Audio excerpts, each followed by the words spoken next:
एक बार ओम का उच्चारण करेंगे। ओ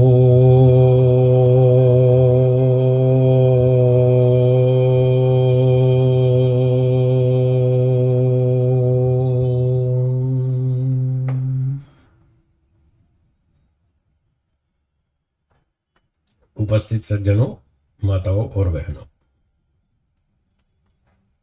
अभी संख्या कम है श्रोताओं की, इसलिए कुछ श्रोता और आ जाएं, तब तक थोड़ी प्रतीक्षा करेंगे। उस समय का लाभ उठाएंगे शंका समाधान के रूप में। तो आपको जो प्रश्न हो पिछले पाठ से संबंधित वो आप पूछ सकते हैं। थोड़ी श्रोताओं की संख्या बढ़ने पर फिर हम पाठ आगे शुरू करेंगे। जी बोलिए, जिनको शंका हो।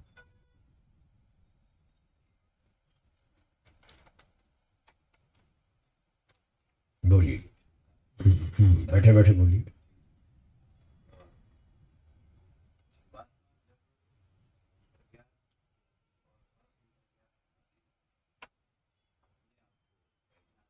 हम्म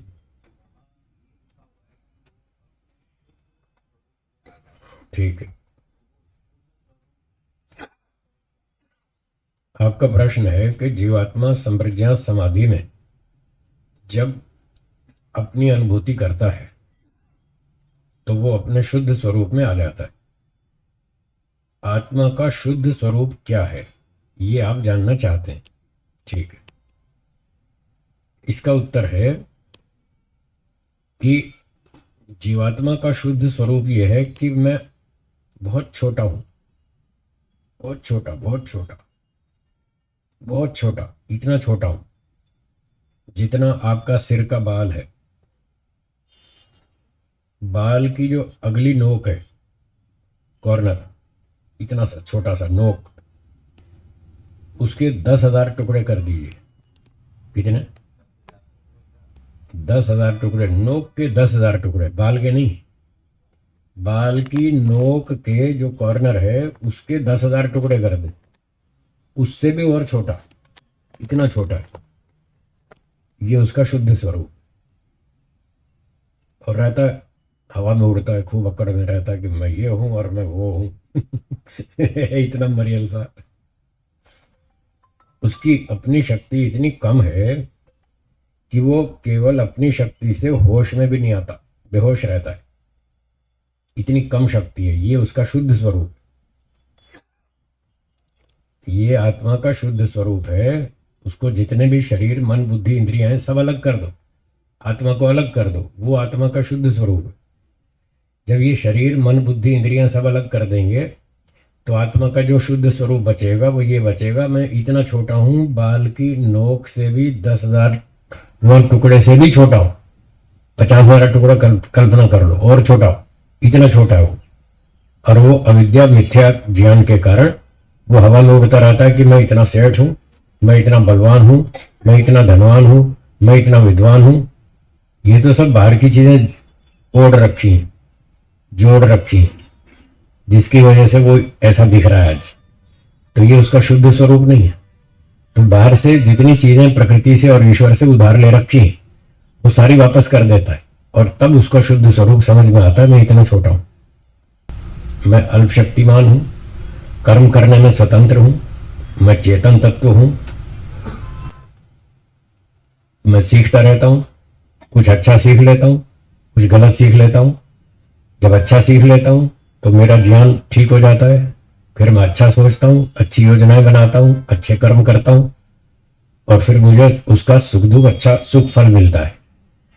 जब मैं गलत सीख लेता हूं, अविद्या हो जाती है, फिर मैं गलत सोचता हूं, गलत योजनाएं बनाता हूं, फिर मैं गलत काम करता हूं, फिर उसका दंड भोगता हूं। कभी बंधन में आता हूं, कभी मुक्ति में जाता हूं, कभी मनुष्य शरीर मिलता है मुझे, कभी घोड़े का, कभी कुत्ते का, कभी सांप का, कभी बिच्छू का, कभी वृक्ष, वनस्पति, ऐसे तरह तरह की योनियों में जाता रहता हूं। ये सब बाहर की चीजें, ये मेरा शुद्ध स्वरूप नहीं है। ये सब बाहर की चीजें हैं, शरीर, मन, बुद्धि, इंद्रियां, खाना पीना, सोना चांदी, संपत्ति, ये सब बाहर की चीजें हैं। तो आत्मा अपने आप को इन चीजों से अलग करके देखता है कि मैं बहुत छोटा हूं, ऐसा हूं। ये है उसका शुद्ध स्वरूप। हाँ, वो उसका शुद्ध स्वरूप है। हाँ, उसको जान लेता है, अपने शुद्ध स्वरूप को। 24 शक्तियां जो है वो उसको जान लेता है। मुझ में देखने की शक्ति है, मुझ में सुनने की शक्ति है, मुझ में बोलने की शक्ति है, मुझ में आने जाने की शक्ति है। बहुत थोड़ी है, इतनी थोड़ी कि केवल उतनी शक्ति से मैं कुछ नहीं कर सकता। जब तक मुझे बाहर से सहयोग न मिले, ईश्वर का या प्रकृति का जब तक सहयोग नहीं मिले, तब तक वो मेरी शक्तियां ना के बराबर है। पड़ी है सो पड़ी है, उससे मैं केवल अपनी शक्ति से कुछ नहीं कर सकता।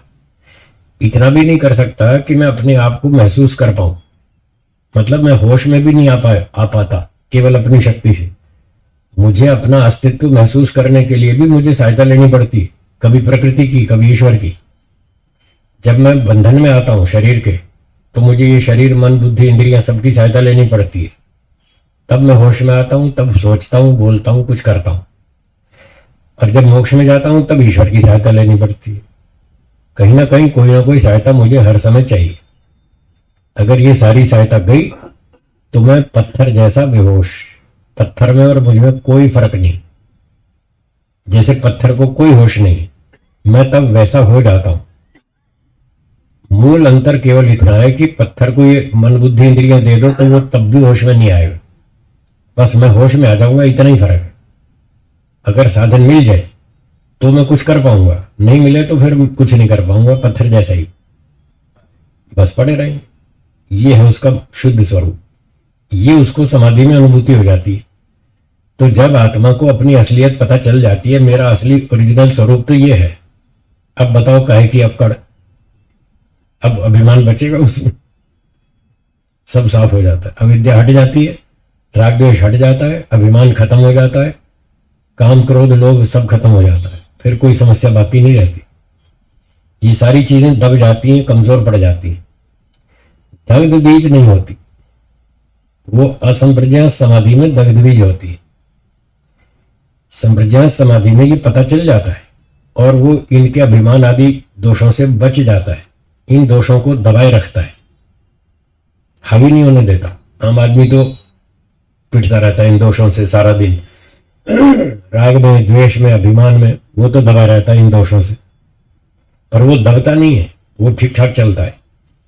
इन दोषों का जो दग्धबीज स्वरूप है वो फिर असंप्रज्ञात में होता है। उसके लिए ईश्वर से और ज्ञान चाहिए, लंबे समय तक उसका अभ्यास करना पड़ता है। फिर ईश्वर से खूब शक्ति, ज्ञान, आनंद, बल, उत्साह मिलता रहता है। उसमें बहुत शक्ति होती है। उस शक्ति से फिर इन क्लेशों को पूरी तरह से रगड़ देता है, पूरा खत्म कर देता है, तब उसका मोक्ष होता। यह है आत्मा का शुद्ध स्वरूप। आगे समझ में और बोली।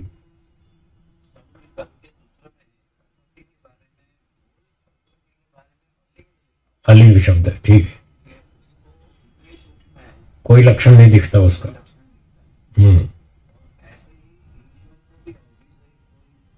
कोई नहीं जान सकता।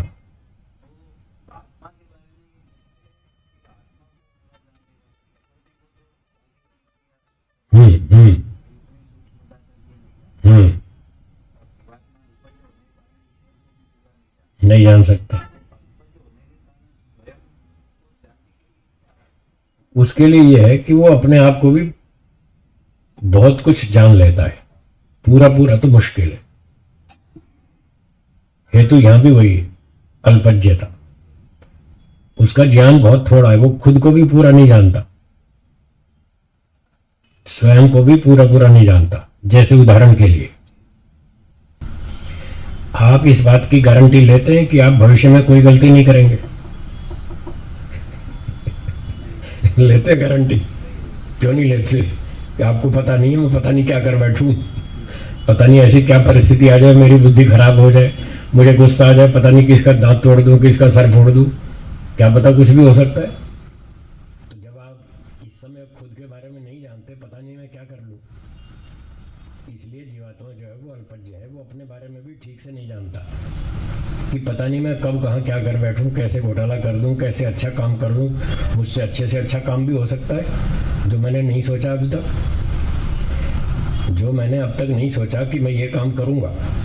आने वाले 10 साल में हो सकता है आप ऐसा काम कर दें। अच्छे से अच्छा काम। आपने कब सोचा था मैं इतना बड़ा व्यापारी बन जाऊंगा? नहीं सोचा था ना, आज बन गया। मैंने कब सोचा था मैं सन्यासी बन जाऊंगा? मैंने नहीं सोचा था, फिर भी मैं बन गया। मैंने नहीं सोचा था मैं देश भर में घूमूंगा और मैं प्रचार करूंगा, नहीं सोचा था, फिर भी हो गया। तो ऐसी बहुत सारी चीजें हैं, वो भविष्य के गर्भ में है, पता नहीं कब क्या हो जाएगा। इसलिए वो व्यक्ति खुद को भी नहीं जानता पूरा, आत्मा को भी पूरा नहीं जानता, वो नहीं समझता।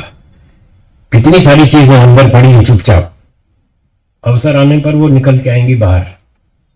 तो इसलिए जीवात्मा स्वयं के बारे में भी शायद पूरा पूरा नहीं जान पाएगा। फिर भी जितना आवश्यक है उतना जान लेगा, काम चल जाए उतना तो जान लेगा, उतने से उसका मोक्ष हो जाएगा। बोलिए।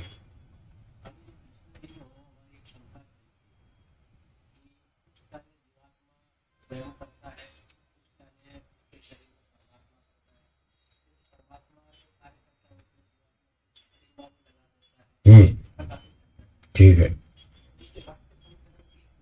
हम्म। ठीक है।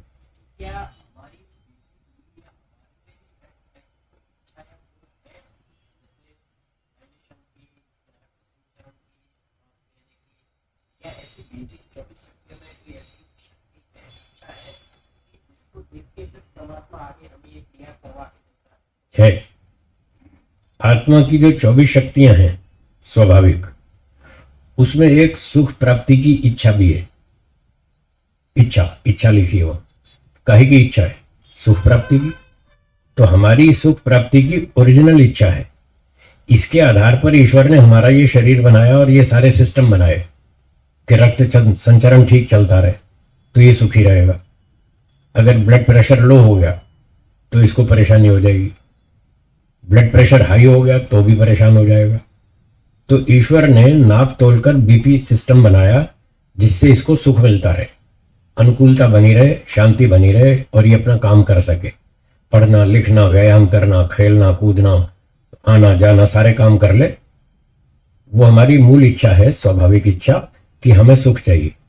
तो इस इच्छा के आधार पर ईश्वर ने ये सारी व्यवस्था बना रखी है। ये हमारा सांस चलता रहता है, वो ईश्वर की व्यवस्था है। हमारे जिम्मे होता सांस लेना तो शायद हम रात को तो या तो सांस नहीं ले पाते, सांस लेते या तो सो पाते, दो में से एक ही हो पाता। अगर हमारे जिम्मे हो गई तुम अपना सांस खुद लो तो फिर या तो सो ही नहीं पाएंगे, सांस ही लेते रहेंगे 24 घंटे और कुछ नहीं कर पाएंगे। पर भगवान ने ऐसी व्यवस्था बना दी है, हम अपना काम करते रहते हैं, सांस चलती रहती है। थोड़ा बहुत कभी कभी प्राणायाम कर लेते हैं, एक आध मिनट के लिए उसको रोक लेते हैं, बस इतना ही। इससे ज्यादा हम उसमें हस्तक्षेप नहीं कर पाते। तो ये सब ईश्वर ने हमारी इच्छा पूर्ति के लिए ये सारे सिस्टम बनाए। डाइजेशन सिस्टम है, ब्लड सर्कुलेशन है, ब्लड प्रेशर है और रक्त रस धातुओं का, 7 धातुओं का निर्माण करना, ये ईश्वर ने हमारी इच्छा के आधार पर बनाया, अपनी ओर से जबरदस्ती नहीं थोपा। और ये हमारे कर्मों का फल है। हमने सकाम कर्म किए इसलिए शरीर दिया, शरीर दिया तो इसमें सिस्टम भी बनाए ताकि ये ठीक ठाक चलता रहे। हमारे कर्मों का फल हम आराम से भोग लें और आगे नए कर्म कर लें, इतना उसका अवसर भी दे दिया। ये हमारी इच्छा के ऊपर ही है, उसी आधार पर ही बनाया ईश्वर ने। जी।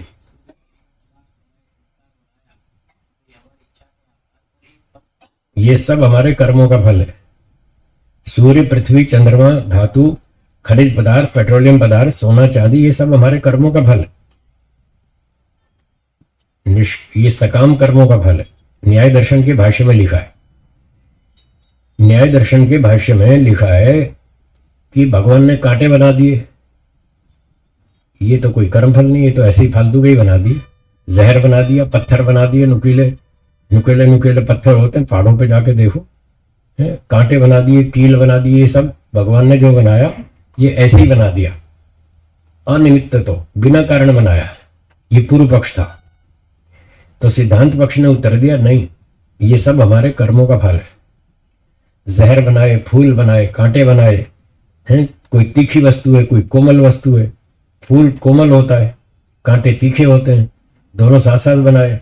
और जहर भी बनाया, खनिज पदार्थ बनाए, पेट्रोलियम पदार्थ बनाए, सूर्य बनाया, पृथ्वी बनाई, अनाज बनाया, फल फूल शाक सब्जी जड़ी बूटी औषधि सब बनाया, ये सब हमारे कर्मों का फल है। ये लिखा है न्याय दर्शन में। तो ये कौन से कर्मों का फल है? सकाम कर्मों का। हम दो तरह से कर्म करते हैं, एक व्यक्तिगत और एक सामाजिक। व्यक्तिगत कर्मों का फल व्यक्तिगत होता है, सामाजिक कर्मों का फल सामाजिक होता है।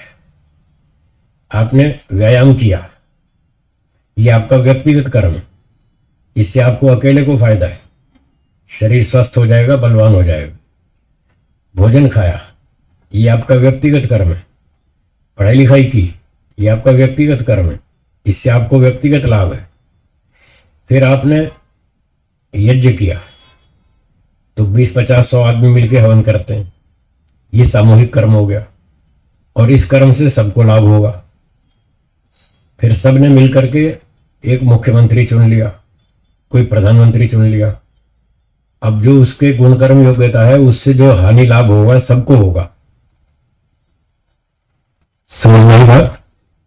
जब सबने मिलकर चुना एक व्यक्ति को, अध्यक्ष चुन लिया, मंत्री चुन लिया, प्रधानमंत्री चुन लिया, तो ये सबने मिलकर के चुना, वो सबका सामूहिक कर्म है। तो उससे जो हानि लाभ सुख दुख होगा वो भी सबको सामूहिक होगा, सबके लिए होगा। तो हम यज्ञ करते हैं, बड़े बड़े कार्यक्रमों में दान देते हैं, ये सामूहिक कर्म है। तो इनका फल सामूहिक होता है। फिर आपको सूर्य मिलेगा, ये सूर्य सिर्फ आपके लिए नहीं, ये सबके लिए, ये सामूहिक फल है। ईश्वर ने पृथ्वी बना दी, ये सिर्फ आपके लिए नहीं बनाई, ये सबके लिए बनाई, ये सामूहिक फल है। तो शरीर दिया, ये व्यक्तिगत फल है। सूर्य पृथ्वी दी, ये सामूहिक फल है। आंख कान इंद्रियां दी, ये व्यक्तिगत फल है। अनाज फूल फल शाक सब्जी दी, ये सब सामूहिक फल है, सबके लिए। पानी बनाया सबके लिए, अग्नि बनाई सबके लिए, हवा बनाई सबके लिए, 4 वेदों का ज्ञान दिया सबके लिए, ये सामूहिक कर्मों का सामूहिक फल है। इस तरह से कर्म फल की व्यवस्था ऋषियों ने बताई। हाँ बोलिए।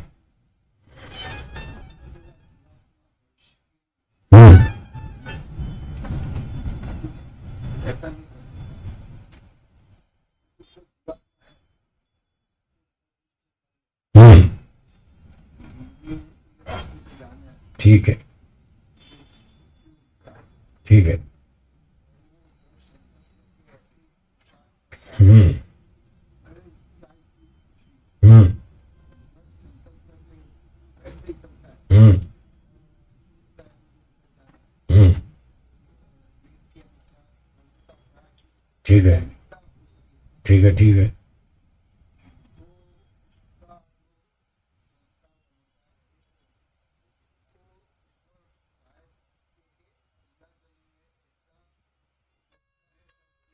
मिलेगा। आपका प्रश्न मैं दोहरा दूं, सबको सुनाई देगा। आपका प्रश्न ये है कि जो व्यक्ति ईश्वर के संविधान के अनुसार, वेदों के अनुसार संकल्प कर ले, मुझे ईश्वर तक, मोक्ष तक पहुंचना है, और पूरी ताकत लगा दे, पूरी श्रद्धा भक्ति से पूरी शक्ति लगा दे, तो क्या उसको अगले जन्म में ईश्वर ऐसी सुविधाएं देगा कि वो अपने रास्ते पर आगे चले, आगे बढ़े? क्या उसको इस जन्म में और अगले जन्म में ईश्वर ऐसी सुविधा देगा? ये आपका प्रश्न है, यही है ना? इसका उत्तर है जरूर देगा। ईश्वर न्यायकारी है, हाँ या ना? अच्छा, आपके बच्चे जब मेहनत करते हैं तो आप उनको अच्छी अच्छी सुविधा देते हैं या नहीं देते? देते हैं, पूरी ताकत लगाते हैं। आप तो सर्वशक्तिमान नहीं है, अल्पशक्तिमान है, फिर भी आपकी इच्छा ये होती है कि इसको कोई कमी नहीं आनी चाहिए। ये पूरी मेहनत कर रहा है, ईमानदारी से कर रहा है, बुद्धिमत्ता से काम कर रहा है, डिसिप्लिन में रह रहा है, इसको सब सुविधा देंगे, जितनी शक्ति है पूरी देंगे। जब आप अपने बच्चों के लिए ऐसा सोचते हैं और पूरी शक्ति लगाते हैं, तो ईश्वर भी तो हमारा माता पिता है। तम ही नः पिता वसो तम माता शतक क्रतो बभूविथ अधाते सुमनमीमहे, ये वेद का मंत्र है। तो वेद मंत्र में ये बताया ईश्वर हमारा माता है, हमारा पिता है। जब आप माता पिता अपने बच्चों की देखभाल पूरी करते हैं, तो ईश्वर भी हमारी पूरी करेगा। हम जो इच्छा करते हैं वो अवश्य पूरी करेगा। संसारी माता पिता तो अल्प शक्तिमान है, अल्प सामर्थ्यवान है, वो सारी इच्छाएं पूरी ना भी कर पाए बच्चे की, ठीक है, उनका सामर्थ्य कम हो सकता है। क्या ईश्वर का सामर्थ्य कम है? उसका तो अनंत सामर्थ्य है, भरे पड़े भंडार, जो चाहिए सब दे देगा वो, पर देगा न्याय से। बस ये बात। सांसारिक माता पिता तो राग द्वेष के कारण ऊंचा नीचा कर देंगे, बच्चा डिजर्व न करता हो तो भी कर देंगे, पर ईश्वर तो ऐसा नहीं है, वो तो न्यायकारी है। यदि हम पुरुषार्थ करेंगे तो वो तो 20 गुना सहायता देगा, 10 गुनी 20 गुनी। कल परसों बात चल रही थी ना कि दंड कई गुना होता है, इनाम भी कई गुना होता है। एक किसान एक खेत में 1 बोरी गेहूं डालता है बीज, उसको फसल 1 बोरी मिलेगी या 50? और अगर 1 ही बोरी मिले तो वो डालेगा ही क्यों? उतनी फसल मिले जितनी खेत में डाली, तो कुछ फालतू मिला ही नहीं, तो वो खेत में बीज बोएगा क्यों? उसको ये भरोसा है कि मैं 1 बोरी खेत में बीज डालूंगा तो मुझे 40-50 बोरी मिलेगा, तभी तो फायदा है मेहनत करने का, समय लगाने का। तो जैसे 1 बोरी बीज डालने से 50 बोरी उसका फल मिलता है, ऐसे हम थोड़ी भी मेहनत करेंगे तो उसका कई गुना फल मिलेगा। और यही बात खराब कर्मों में भी समझ लेना। 10 रुपए की गड़बड़ की तो दंड भी 200 रुपए का मिलेगा, ध्यान रखना। 10 रुपए का पुण्य किया तो 200 रुपए का इनाम भी मिलेगा, 10 रुपए की गड़बड़ की तो दंड भी 200 रुपए का मिलेगा। वो दोनों तरफ नियम बराबर है, इसलिए बहुत सोच समझ के काम करना है। तो जितना हम अच्छा काम करेंगे, पूरी ईमानदारी से लक्ष्य की ओर चलेंगे, ईश्वर हमारी 20 गुनी 50 गुनी सहायता करेगा, इसमें कोई शंका नहीं। वो सर्वशक्तिमान है और न्यायकारी है, कहीं भी पक्षपात अन्याय नहीं करता। इस जन्म में भी सहयोग देगा और अगले में भी। आप देखिए छोटे छोटे बच्चे 5 साल के, 8 साल के, 10-12 साल के, कोई गीता पढ़ रहा है, कोई रामायण पढ़ रहा है, कोई वेद पाठ याद कर रहा है। आपने वीडियो बहुत देखे यूट्यूब पर, है ना? 9-9 साल के, 10-10 साल के बच्चे कई वेद पढ़ बैठे। एक बच्चे के बारे में सुना, उसने पूरा यजुर्वेद रट रखा है, 9-10 साल की उम्र है। तो उसको ये सुविधा किसने दी? ईश्वर ने दी। ऐसे विद्वान माता पिता के यहाँ जन्म दिया उसको, उसे 8 साल में 9 साल में तो पूरा वेद रट मारा। तो ये सुविधा उसको मुफ्त में नहीं मिली है, ये उसके पिछली मेहनत का फल है, उसके पिछले कर्मों का फल है। और उसने जो कर्म किए उस हिसाब से उसके संस्कार भी बने, उन संस्कारों के कारण वो आज इसी दिशा में आगे चल रहा है, अध्यात्म की ओर, वेदों की ओर। इसीलिए चल रहा है, उसके कर्म और संस्कार पिछले जन्म के उसको सहयोग दे रहे। तो ये पक्की बात है, ईश्वर जरूर सहायता करेगा, इसमें कोई संशय नहीं। ठीक है, और कोई शंका? पाठ बढ़ाएं आगे, चलिए अब पाठ शुरू करते हैं। तो कल 20वां सूत्र चल रहा था, योग दर्शन दूसरा पाद, सूत्र 20। दृष्टा दृशि मात्र शुद्धोपि प्रत्ययानुपश्य। बोलिए, दृष्टा दृशि मात्र शुद्धोपि प्रत्ययानुपश्य। प्रसंग चला था 16वें सूत्र से। हेयम दुखम अनागतम। हेयम छोड़ने योग्य है, क्या? दुखम दुख। कौन सा? अनागतम आने वाला। जो दुख अभी आया नहीं है, अभी आ सकता है कुछ ही समय में, 2 मिनट में, 2 घंटे में, 2 दिन में, 2 वर्ष में, 2 अगले जन्म में, जो आने वाला है फ्यूचर का दुख, उससे बचना चाहिए। उससे हम बच सकते हैं, पॉसिबल है बचना। तो यहां से प्रसंग शुरू हुआ था। फिर दूसरे अगले सूत्र में 17वें में यह बताया कि इसका कारण क्या है, क्यों आ रहा है दुख। उत्तर दिया, दृष्टा और दृश्य का संयोग, ये कारण। दृष्टा और दृश्य का संयोग यदि हो गया तो दुख आएगा, इसको कोई भी नहीं रोक सकता। अगर आप इस दुख से बचना चाहते हैं तो कारण को हटाओ, इस संयोग को हटाओ दृष्टा और दृश्य के, बस फिर दुख बंद हो जाएगा। तो दृष्टा और दृश्य का संयोग अर्थात आत्मा और संसार शरीर का संयोग, यही दुख का कारण है। तो ये दृश्य क्या है उसको बताया 18-19 सूत्र में। प्रकाश क्रिया स्थितिशीलम भूतेन्द्रियात्मकम भोग अपवर्गार्थम दृश्यम विशेष अविशेष लिंग मात्र अलिंगाणी गुण परवाणी, ये दृश्य हो गया। और 20वें सूत्र में कहा, दृष्टा दृश्य मात्र शुद्धोपि प्रत्ययानुपश्य। जो दृष्टा है जीवात्मा, वो दृश्य मात्रा सिर्फ देखता है, बस देखता है, जानता है, वो चेतन है, सिर्फ अनुभूति करता है और कुछ नहीं। मिठाई 1 मिलीग्राम भी उसके अंदर नहीं जाएगी। 100 ग्राम सोना खरीद लो, 1 माइक्रो मिलीग्राम भी उसके अंदर नहीं घुसेगा। 2 करोड़ कमाओ, 50 करोड़ कमाओ, आत्मा में 1 पैसा भी नहीं घुसेगा। बस वो देख लेगा, जान लेगा, समझ लेगा कि मेरे पास इतने पैसे, मेरा खाना पीना जीना चल जाएगा। बस इतना ही करेगा वो, इससे ज्यादा कुछ नहीं। तो योग विद्या कहती है जब सिर्फ जीने के लिए ही पैसा चाहिए, खाने पीने के लिए 2 रोटी चाहिए, इतने में हमारा जीवन ठीक ठाक चल जाएगा, तो बाकी फालतू क्यों जमा करते हो? उसको अपरिग्रह के नाम से ब्रेक लगाई कि फालतू जमा मत करो, इकट्ठा मत करो, वो आपकी टेंशन बढ़ाएगा। पहले तो कमाने में मेहनत करो, फालतू कमाया उसमें मेहनत करो, फिर उसकी रक्षा करो, बंदूक वाला रखो, सेफ्टी गार्ड रखो, कोई बैंक लॉकर रखो।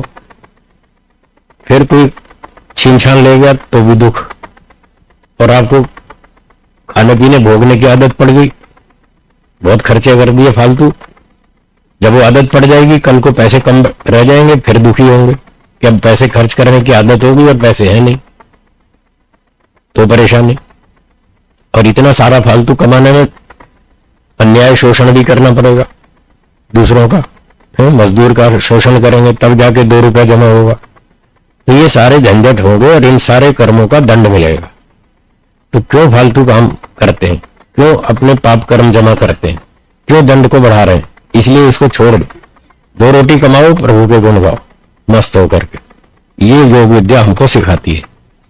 इसलिए कहा आत्मा के कुछ नहीं मिलने वाला, बस थोड़ा सा सुख दुख की अनुभूति, दृश्य मात्र, बस इतना ही। एक व्यक्ति बहुत चतुर था, उसने एक शंका उठाई। उसने कहा ठीक है, मिठाई आत्मा में नहीं घुसेगी, सोना चांदी भी नहीं घुसेगा, पैसा भी नहीं घुसेगा, ना सही, कम से कम खाने पीने का सुख तो मिलेगा। इतना तो आप भी स्वीकार कर रहे हैं, दृश्य मात्र अनुभूति तो करता ही है, तो सुख तो मिलेगा ना। फिर सुख क्यों ना ले ले, सुख की तो हमको जरूरत है, फिर सुख क्यों छोड़ रहे हैं? आप क्यों मना करते हैं सुख मत लो? एक तरफा वो कहते हैं पैसे भी मत कमाओ, बंगले भी मत बनाओ, फिर कहते हैं आप सुख भी। सच्ची नहीं बात। उस चतुर व्यक्ति ने ऐसी बात उठाई तो हमने उसको उत्तर दिया कि सूत्रकार के अनुसार ये ठीक है कि रुपया पैसा आत्मा में नहीं घुसेगा। हाँ, अनुभूति तो होगी, दृश्य मात्रा, वो चेतन है, सुख की अनुभूति करता है। और इस बहाने से आप कह रहे हैं सुख तो लेने दो कम से कम, उसको क्यों ब्रेक लगा रहे? तो हमने ये उत्तर दिया कि सूत्रकार ये कहना चाहता है सुख लेना है तो ले लो, पर स्कीम याद रखना, 1 सुख मिलेगा 4 दुख मिलेंगे। स्कीम मंजूर हो तो ले लो, हमें क्या तकलीफ, ले लो भाई, खूब ले लो सुख। बोलिए, स्कीम मंजूर है, 1 सुख मिलेगा 4 दुख मिलेंगे फ्री में। आज फ्री वाली स्कीम बहुत चलती है ना, 2 साबुन खरीदो, तीसरा फ्री में, 2 शैम्पू के डब्बे खरीदो, 1 तीसरा फ्री में। तो भगवान के यहाँ 2 स्कीम है। एक स्कीम तो ये है 1 सुख खरीदो 4 दुख फ्री में, एक स्कीम तो ये है। और दूसरी ये है मुक्ति वाला सुख खरीदो, करोड़ों साल का आनंद फ्री में, ये दूसरी स्कीम है। 100% सुख, दुख बिल्कुल नहीं। थोड़ी मेहनत करके, तपस्या करके मोक्ष का एक बार खुद खरीद लो सुख, वो फिर करोड़ों साल तक फ्री में। अब बोलिए, 2 में से कौन सी स्कीम पसंद है? अब बोलिए ना। बस तो फिर वही हम कह रहे हैं, आपके पास बुद्धि है, बुद्धि इस्तेमाल करो। ये बुद्धि अलमारी में रखने को थोड़ी दी है, ये यूज करने के लिए दी है। बुद्धि का उपयोग करो, कि जो बढ़िया स्कीम है वो पकड़ो ना। तो एक बार तपस्या करके मोक्ष प्राप्त कर लो, बस फिर मौज ही मौज। बोलिए। संसार में तो अपने विचारों से सारा उल्टा है। बिल्कुल उल्टा। ऐसा क्यों? ऐसा इसलिए है कि यहाँ पर रजोगुण तमोगुण हमारी बुद्धि खराब करता है, इसलिए ऐसा है। प्रकृति में रजोगुण तमोगुण है या नहीं, वो हमको प्रभावित करता है या नहीं, इसलिए उससे प्रभावित होकर हमारी बुद्धि उल्टी चलती है। जो खराब चीज है वो अच्छी दिखती है, जो अच्छी चीज है वो खराब दिखती है। इसी का नाम तो अविद्या है। तो इस रजोगुण तमोगुण के कारण आत्मा को बुद्धि बिगड़ जाती है, वो उल्टे सीधे निर्णय लेता है, उल्टे सीधे काम करता है और फिर उसका दंड भोगता रहता है। और ये सबको एक साथ समझ में आने वाला भी नहीं है। हाँ, लोग कहते हैं सारे मोक्ष में चले जाएंगे तो दुनिया कैसे चलेगी। मैं गारंटी देता हूं, स्टैम्प पेपर पे लिख के देता हूं, अगर सारे मोक्ष में चले जाएं तो मुझ पे मुकदमा कर देना, मेरी जेल करवा देना कि आपने कहा था सारे लोग मोक्ष में नहीं जाएंगे, अब देखो सारे चले गए। तो ये सिर्फ कल्पना मात्र है। सारे लोग नहीं जाएंगे, उनको समझ में नहीं आएगी, कोई इक्के दुक्के को समझ में आएगी। क्या सारे लोग सीए बन सकते हैं? हाँ या ना? सारे लोग एमटेक कर सकते हैं? सारे लोग पायलट बन सकते हैं? तो सारे मोक्ष में कैसे चले जाएंगे? सोचो तो सही। आदमी सोचता ही नहीं, बस ऐसे ही अंधाधुंध बोले जा रहा कि सारे मोक्ष में चले जाएंगे तो दुनिया कैसे चलेगी। अरे बाबा, नहीं चलेगी, नहीं जाएंगे, नहीं जाएंगे, नहीं जाएंगे। सारे डॉक्टर नहीं बन सकते, सारे इंजीनियर नहीं बन सकते। डॉक्टर बनना सरल है, मोक्ष प्राप्ति इससे 50 गुना कठिन है। इंजीनियर बनना सरल है, मोक्ष प्राप्ति बहुत कठिन है। ये मजाक नहीं है, बहुत कठिन है। आप 2 साल घर से बाहर रह के देखो, पसीने आ जाएंगे। यहां तो जिंदगी भर के लिए घर छोड़ना है, घर वापस जाना ही नहीं है। बताओ, सरल है या कठिन है? कठिन है, असंभव नहीं है। हाँ, ये ध्यान रखना, असंभव नहीं है। बोलिए। बिल्कुल जरूरी है। देखो, मैंने छोड़ दिया ना। अच्छे कर्म करने से इतने मात्र से मोक्ष नहीं होता। संसार की मोह माया छोड़नी पड़ेगी। संसार की, संपत्ति की, परिवार की मोह माया छूटे बिना मोक्ष नहीं होने वाला। बोलो जी, हो जाएगा? तो फिर वो मोह माया छोड़नी है तो घर तो छोड़ना पड़ेगा। मुझे 41 वर्ष हो गए घर छोड़े। कितने? 41 साल हो गए, आज तक घर नहीं गया। न कभी चिट्ठी लिखता, ना फोन करता, ना कोई घर की बात छेड़ता, कुछ नहीं। घर छोड़ना पड़ेगा अगर मोक्ष में जाना है तो। अगर मोक्ष समझ में आ गया कि मुझे मोक्ष में जाना है, तो फिर उसके लिए जो भी करना पड़ेगा करेंगे। ये सीए बन गए, ऐसे थोड़ी बन गए। इनके सर में घुस गई ये बात कि मुझे सीए बनना है, फिर जो भी करना पड़ेगा मैं करूंगा। अगर इतना संकल्प ना हो तो व्यक्ति सीए नहीं पास कर सकता। मुझे एमटेक करना है, अगर ये सर में घुस नहीं जाए, संकल्प ना हो, तो वो एमटेक नहीं कर सकता। तो जब व्यक्ति के दिमाग में घुस जाती है ये बात कि मुझे सीए करना है, मुझे एमटेक करना है, मुझे एमडी करना है, फिर वो पूरी ताकत लगाता है, फिर आगे पीछे कुछ नहीं देखता। दुनिया उसको पागल कहती है तो कहने दो, वो किसी की परवाह नहीं करता। वो व्यक्ति सीए बनता है, वो व्यक्ति एमटेक बनता है, वो व्यक्ति एमडी बनता है, वो व्यक्ति एमएस बनता है। तो जिसके सर में ये पागलपन सवार हो जाए कि मुझे मोक्ष में जाना, बस वो जाता है। फिर दुनिया कुछ भी कहती रहे, उसको पागल कहे, मूर्ख कहे, अनपढ़ कहे, भिखारी कहे, कुछ भी कहे, वो किसी की परवाह नहीं करता। वो व्यक्ति मोक्ष में जा सकता है। अब बताओ, ऐसे कितने लोग मिलेंगे? तो मोक्ष का विधान है कि उसको घर छोड़ना पड़ेगा। अब घर छोड़ के बाहर, घर से मोह माया छोड़नी पड़ेगी, संपत्ति का मोह छोड़ना पड़ेगा, त्याग वृत्ति, वैराग्य वृत्ति अपनानी पड़ेगी। अब दुनिया उसको पागल कहे, जो भी कहे, ठीक है, कहते रहो। तुम्हारे कहने से कुछ नहीं होता। जो भी होता है ईश्वर के विधान से होता है। तो ईश्वर के विधान को समझे, उसको फॉलो करें, आपको सब मिल जाएगा। तो इसलिए बहुत थोड़े लोग, गिने चुने लोग ही इस बात को समझेंगे, और जिसको समझ में आएगी वो मोक्ष में जाएगा। दुनिया बोलती है, बोलने दो, उसकी कोई चिंता नहीं। ठीक है, हो गया, चलूं आगे। चलिए, तो ये था दृष्टा दृश्य मात्रा। तो यहाँ 2 स्कीम चल रही हैं। संसार का सुख लेना हो तो 4 दुख फ्री में मिलेंगे, एक स्कीम। और मोक्ष का सुख लेना हो तो सब मोह माया छोड़नी पड़ेगी, ये दूसरी स्कीम। जो समझ में आए वो पकड़ लीजिए, और वैसा आपको मिल जाएगा। तो दृष्टा भी पता चल गया, दृश्य भी पता चल गया, और इन दोनों का जो संयोग है, ये आत्मा ने शरीर धारण कर लिया, ये संयोग।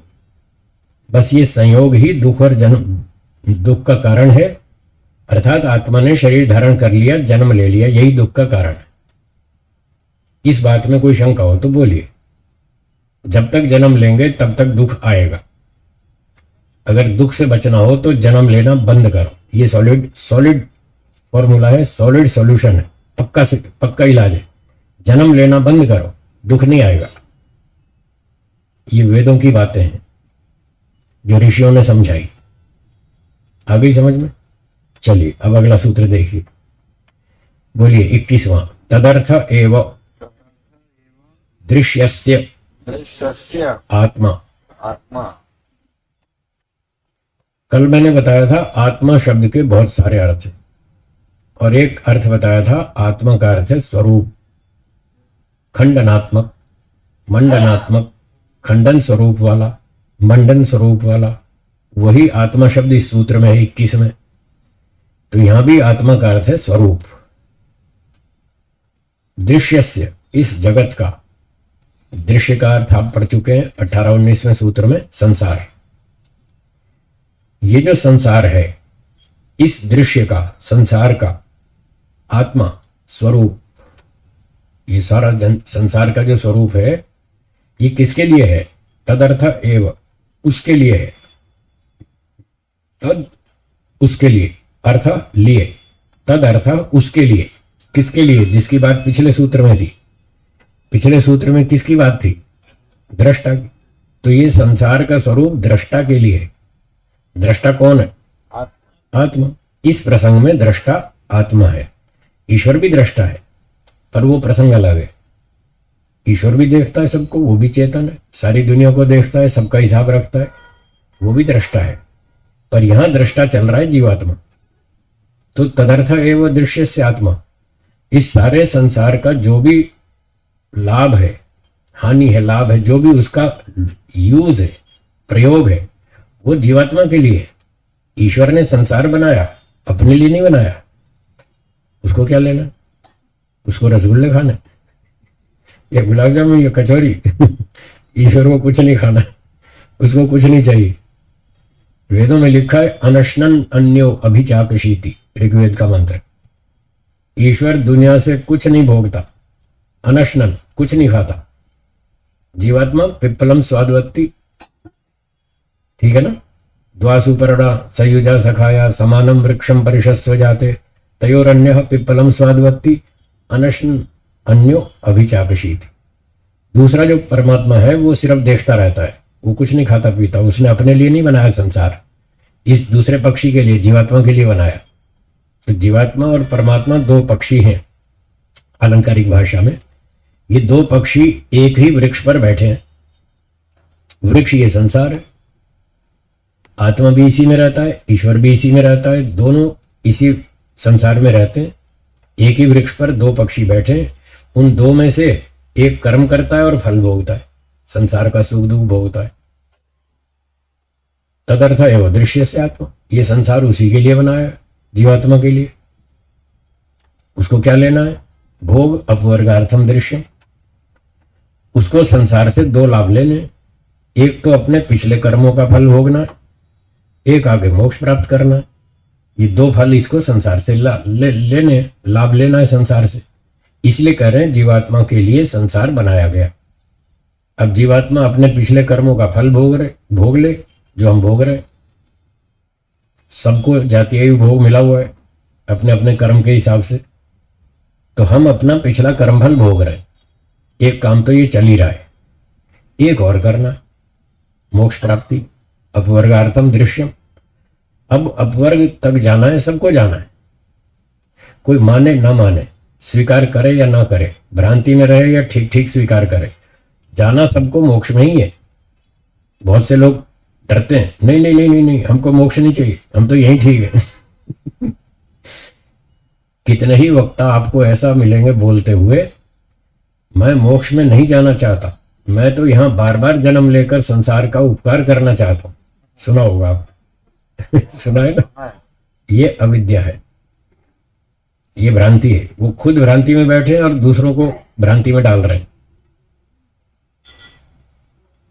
लोग शास्त्रों को पढ़ते नहीं, एक गलती, जब पढ़ते ही नहीं तो मनन क्या करेंगे? जब शास्त्रों को पढ़ेंगे, 50 बार मनन करेंगे, तब समझ में आएगी कि हाँ मुझे मोक्ष की जरूरत है। अब बिना पढ़े, बिना सोचे, बिना समझे तो ऐसे ही बोलेंगे उल्टा सुल्टा। इसलिए उल्टा सीधा बोलते रहते हैं, मुझे मोक्ष में नहीं जाना है। कौन बोलते हैं ऐसा लोग, ऐसी बात? जो लोग या तो मोक्ष को समझ नहीं पाए, उनको समझ ही नहीं आया मोक्ष में क्या होता है और संसार में क्या होता है, वो दोनों की तुलना नहीं कर पाए अभी तक, उनको समझ नहीं आई। और कुछ ऐसे भी है जिन्होंने पढ़ लिया शास्त्र, मोक्ष भी समझ लिया, फिर भी मना करते हैं, नहीं नहीं मुझे मोक्ष में नहीं जाना, मैं तो यहीं रहना चाहता हूं, मैं तो यहीं ठीक हूं। ये वो लोग बोलते हैं जो मोक्ष को समझते भी हैं, फिर भी मोक्ष प्राप्ति की जो तपस्या करनी पड़ती है उससे घबराते हैं। बहुत लोग ऐसे हैं जो जानते हैं मोक्ष में क्या होता है और फिर भी कहते हैं नहीं नहीं हमको मोक्ष नहीं चाहिए, क्योंकि अगर ये कह दें हमें चाहिए तो वो सारी तपस्या करनी पड़ेगी। अब तपस्या से घबराते हैं, डर लगता है, नहीं नहीं घर कैसे छोड़ेंगे, परिवार कैसे छोड़ेंगे, वो उनसे छूटता नहीं, इसलिए झूठ बोलते हैं, इसलिए सिद्धांत को तोड़ मरोड़ के बदल देते हैं। ये भयंकर अपराध है, ये बहुत बड़ा अपराध है कि आप अपने स्वार्थ के लिए सत्य सिद्धांत को ही विनाश कर दें। भाई इतनी ईमानदारी तो होनी चाहिए, कम से कम सच बोलने की हिम्मत तो रखो कि हाँ हाँ मोक्ष में जाना चाहिए, पर मेरी अभी योग्यता नहीं, मुझे अभी मोक्ष समझ में नहीं आया, मेरी अभी मोक्ष में रुचि नहीं बनी, इसलिए मैं नहीं जा पा रहा हूं। है ये गलती, है ये कमी? मैं मेहनत करूंगा, मैं पुरुषार्थ करूंगा, एक दिन मैं इस बात को समझूंगा कि मोक्ष में जाना जरूरी है, मोक्ष में जाना ठीक है, और मैं उसके लिए पूरी तपस्या करूंगा। कम से कम इतनी तो ईमानदारी रखो, सच तो बोलो। तो झूठ बोलते हैं, नहीं नहीं मुझे मोक्ष नहीं चाहिए, मैं तो उपकार करना चाहता हूं। चलो मैं उनसे पूछता हूं, मेरा सवाल है, दो जवाब। आप मोक्ष में नहीं जाना चाहते, कोई बात नहीं, आप कहते हैं मैं परोपकार करना चाहता हूं।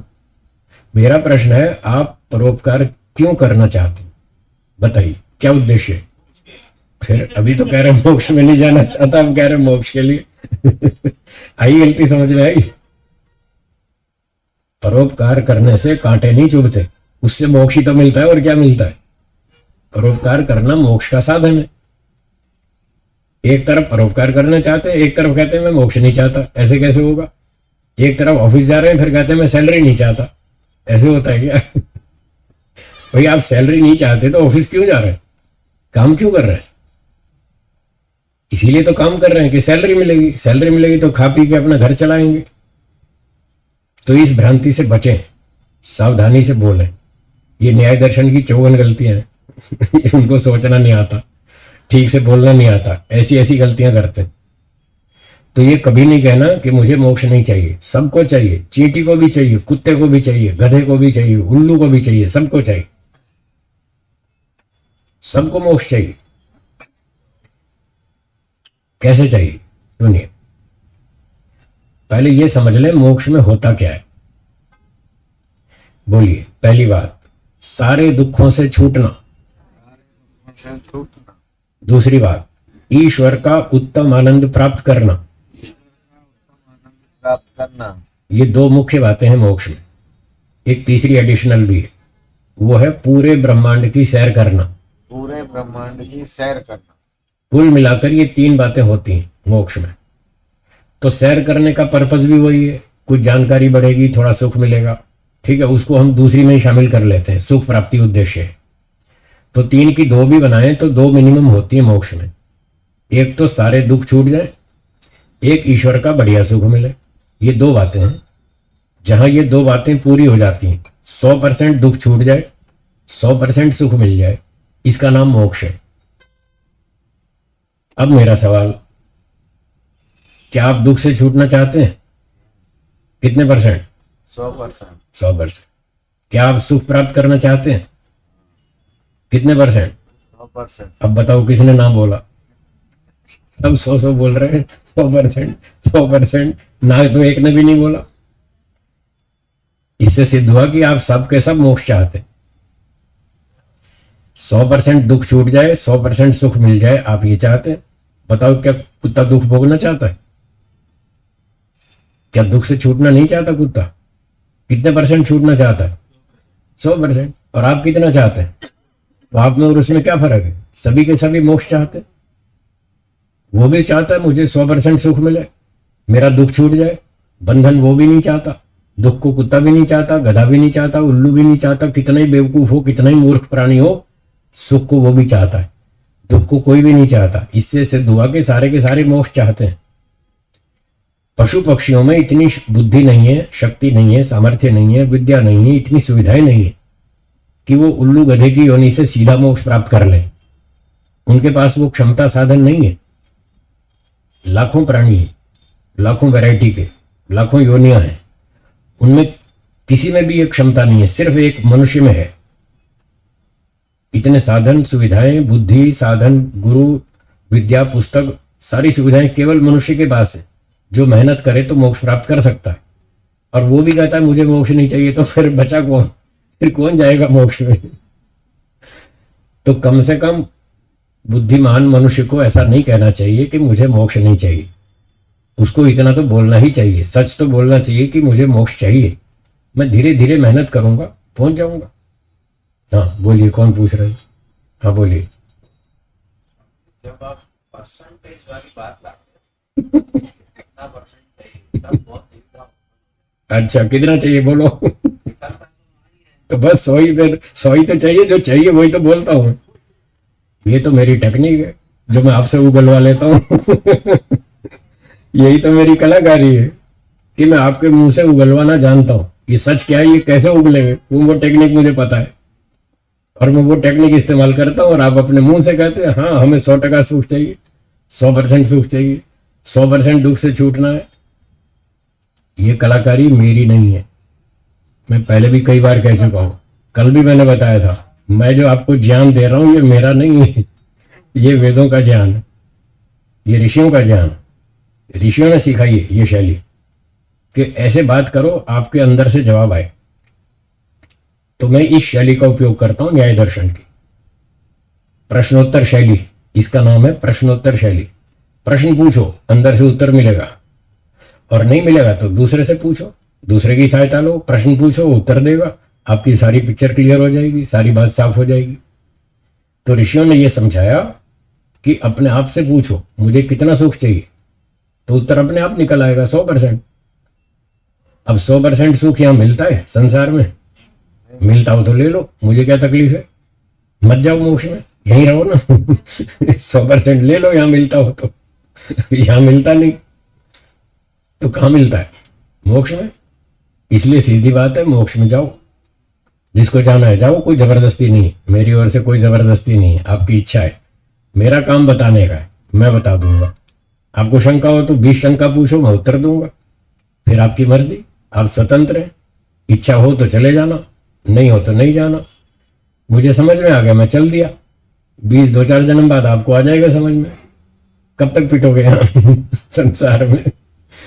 पिट पिट के तंग आ जाएंगे, दुखी हो जाएंगे, परेशान हो जाएंगे। जब परेशान होंगे तब निकलेंगे यहां से। कल बताया था, जब तक कमरा शुद्ध है, साफ सुथरा है, तब तक आप कमरे में बैठेंगे, और जब उसमें धुआं भर जाएगा फिर क्या करेंगे? भागेंगे, निकलेंगे यहां से। तो जब यहां धुआं भर जाएगा ना दिमाग में कि संसार में बहुत कचरा है, बहुत झंझट है, बहुत दुख है, बहुत समस्या है, बहुत कष्ट है, जब यहां ये कचरा भर जाएगा धुएं वाला, मतलब धुएं का विचार आ जाएगा, तो यहां से निकलना चाहिए। तब आपको ये बातें समझ में आ जाएंगी और आप निकलने की तैयारी करेंगे। तब आपको निकलना अच्छा लगेगा, आसान लगेगा। आज कठिन लगता है घर छोड़ना। जब कमरे में धुआं भर जाएगा तब कमरा छोड़ना सरल लगेगा, हाँ या ना? हाँ, तो अभी तो अच्छा साफ सुथरा कमरा है, बढ़िया सुविधाएं हैं, बहुत सुख मिल रहा है, एसी चल रहा है, सब ठंडक है, सब मजा आ रहा है, तो तब तक कोई कमरा थोड़ी छोड़ेगा। जब धुआं भरेगा तब छोड़ेगा। तो जब तक संसार में सुख दिख रहा है तब तक आप नहीं छोड़ेंगे, जब दुख दिखने लगेगा तब छोड़ेंगे। शरीर में भी तो जैसे होता है, दुख आता है तो आदमी छोड़ता है, मैं मर जाऊं तो अच्छा, तभी छोड़ता है, छोड़ने का विचार है। जीता तभी उसका विचार आता है। तो ये शास्त्रों का सिद्धांत है, वेदों का सिद्धांत है। जब तक दुख नहीं दिखाई देगा संसार में तब तक आप संसार को नहीं छोड़ेंगे। तो क्या करना चाहिए? दुख देखना शुरू करो। दुख तो है, मैं कोई दुख डाल थोड़ी आऊं, दुख तो है ही, आपको दिख नहीं रहा, केवल इतनी बात है। सुख समझ रहे हैं, सुख है भी सही, ये ठीक बात है, सुख भी है दुख भी है, दोनों है, हाँ या ना। हाँ आपकी दृष्टि में और ऋषियों की दृष्टि में बस यही अंतर है, आप सुख को देखते हैं, वो दुख को देखते हैं, इतना फर्क है दोनों। तो ऋषि लोग ये समझा रहे हैं, यदि आप सुख पे दृष्टि रखेंगे तो फंस जाएंगे, राग होगा, सुखानुशयी राग, और दुख पे दृष्टि रखेंगे तो वैराग्य होगा, दुख पे दृष्टि रखेंगे तो वैराग्य हो जाएगा। तो संसार में दोनों हैं, सुख भी है दुख भी है। अभी तक सुख को देखते रहे, अगर मोक्ष में जाना है तो उल्टा काम करो, क्या करना, दुख देखो, दुख से दुखी नहीं होना, हाँ ध्यान रखना, संसार में दुख को देखो, देखो और समझो, और समझ करके ये रास्ता निकालो कि छोड़ो, यहां से संसार छोड़ो, मोक्ष में चलना। ये बात सीखनी है हमको। दुख देखकर दुखी नहीं हो जाना, परेशान नहीं होना। जब सामने से ट्रक आ रहा हो तो आप देखते हैं कि हाँ ट्रक आ रहा है, तो ट्रक देखकर आप दुखी हो जाते हैं या अपना बचाव करते हैं, अपनी गाड़ी थोड़ी सरका लेते हैं, दबा लेते हैं लेफ्ट साइड में, इस ट्रक को जाने दो भाई, खामखा ठोक देगा तो मुश्किल होगी। जैसे ट्रक आता दिख रहा है तो आप अपनी गाड़ी बाई तरफ थोड़ी सी दबा लेते हैं, आप दुख को समझ रहे हैं और समझ करके अपना बचाव करते हैं। जैसे रोड पे करते हैं ऐसे जीवन में करना, कि ये दुख आने वाला है, उससे अपना बचाव करो, उसको जाने दो, फिर अपना वापस रोड पे आ जाएंगे। तो जैसे ट्रक से बचने के लिए आप अपनी गाड़ी साइड में दबा लेते हैं और ट्रक निकल जाता है, फिर आप ठीक आ जाते हैं रोड पे। बस ऐसे ही करना है, जो दुख आने वाला है उससे सावधान रहो, उसको जाने दो, फिर अपना बचाव करके ठीक जगह पे आ जाएंगे। तो ऐसे ही जो वर्तमान जीवन में दुख आने वाले हैं उनसे तो बच के रहो, सोचो समझो, दुख आने वाला है उससे अपना बचाव करो, और जब वो दुख निकल जाए फिर अपना ठीक पटरी पे आ जाओ। अभी पिछले दिनों कोरोना चल रहा था तो सबने मुंह पे पट्टियां लगाई थी ना। अब मौसम ठीक हो गया है, कोरोना का प्रभाव कम हो गया, अब फिर नॉर्मल हो गए। तो बस ऐसे ही करना है। पर जो बार बार जन्म लेंगे तो उसमें तो फिर बहुत ही खतरा है।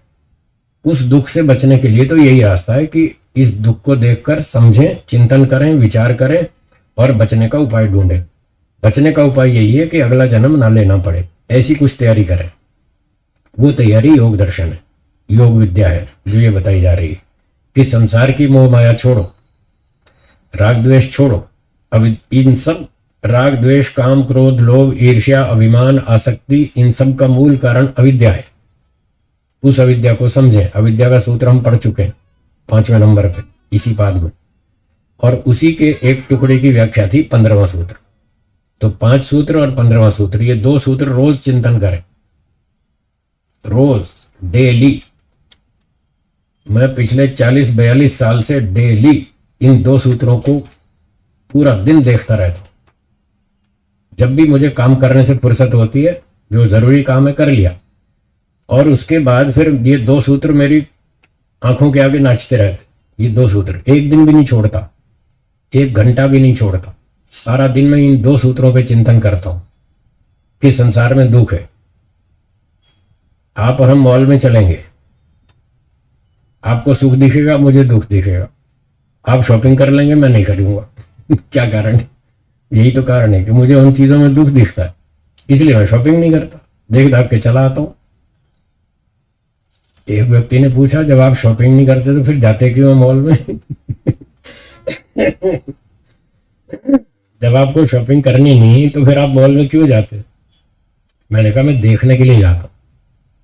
क्यों देखते हैं?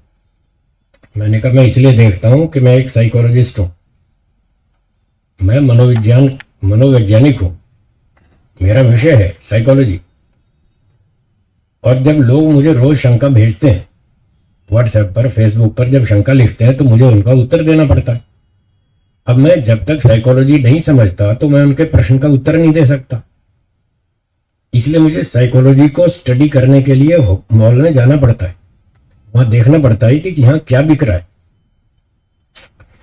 कंपनी वाले लोग क्या क्या चीजें बना रहे हैं, क्या प्रोडक्ट बना रहे हैं, वो कहाँ बिक रहा है, क्या बिक रहा है, कौन खरीद रहा है, क्यों खरीद रहा है, वो क्या सोचता क्या है, मुझे उसकी साइकोलॉजी समझनी, इसलिए जाता हूं।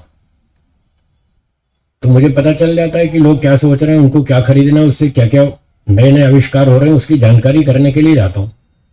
जब मैं इन चीजों को समझ लेता हूं तो सामने वाला कोई अपनी समस्या रखता है तो मुझे क्लिक हो जाता है कि ये क्या, इसके दिमाग में क्या चल रहा है। इसके दिमाग में एक बात चल रही है कि मैं ये आईफोन खरीदूंगा 1.5 लाख का और मैं बिल्कुल तृप्त हो जाऊंगा, इसलिए वो 1.5 लाख का आईफोन खरीदता है, जबकि वो सारे फंक्शन यूज नहीं कर सकता, उसको आते भी नहीं, बस उसको दिखाना है, फैशनबाजी करनी, मेरे पास 1.5 लाख का आईफोन। तो ये सारी बातें समझने के लिए मैं जाता हूं। फिर मैं जब समझ लेता हूं फिर उसको उत्तर देता हूं, भाई तुम 1.5 लाख का खरीदो चाहे तुम 5 लाख का खरीदो, तुम्हें शांति मिलने वाली नहीं। कल मैंने एक व्हाट्सएप पर घड़ी देखी, उसकी कीमत थी 50,40,000 रुपया। कितनी? 50 लाख की घड़ी।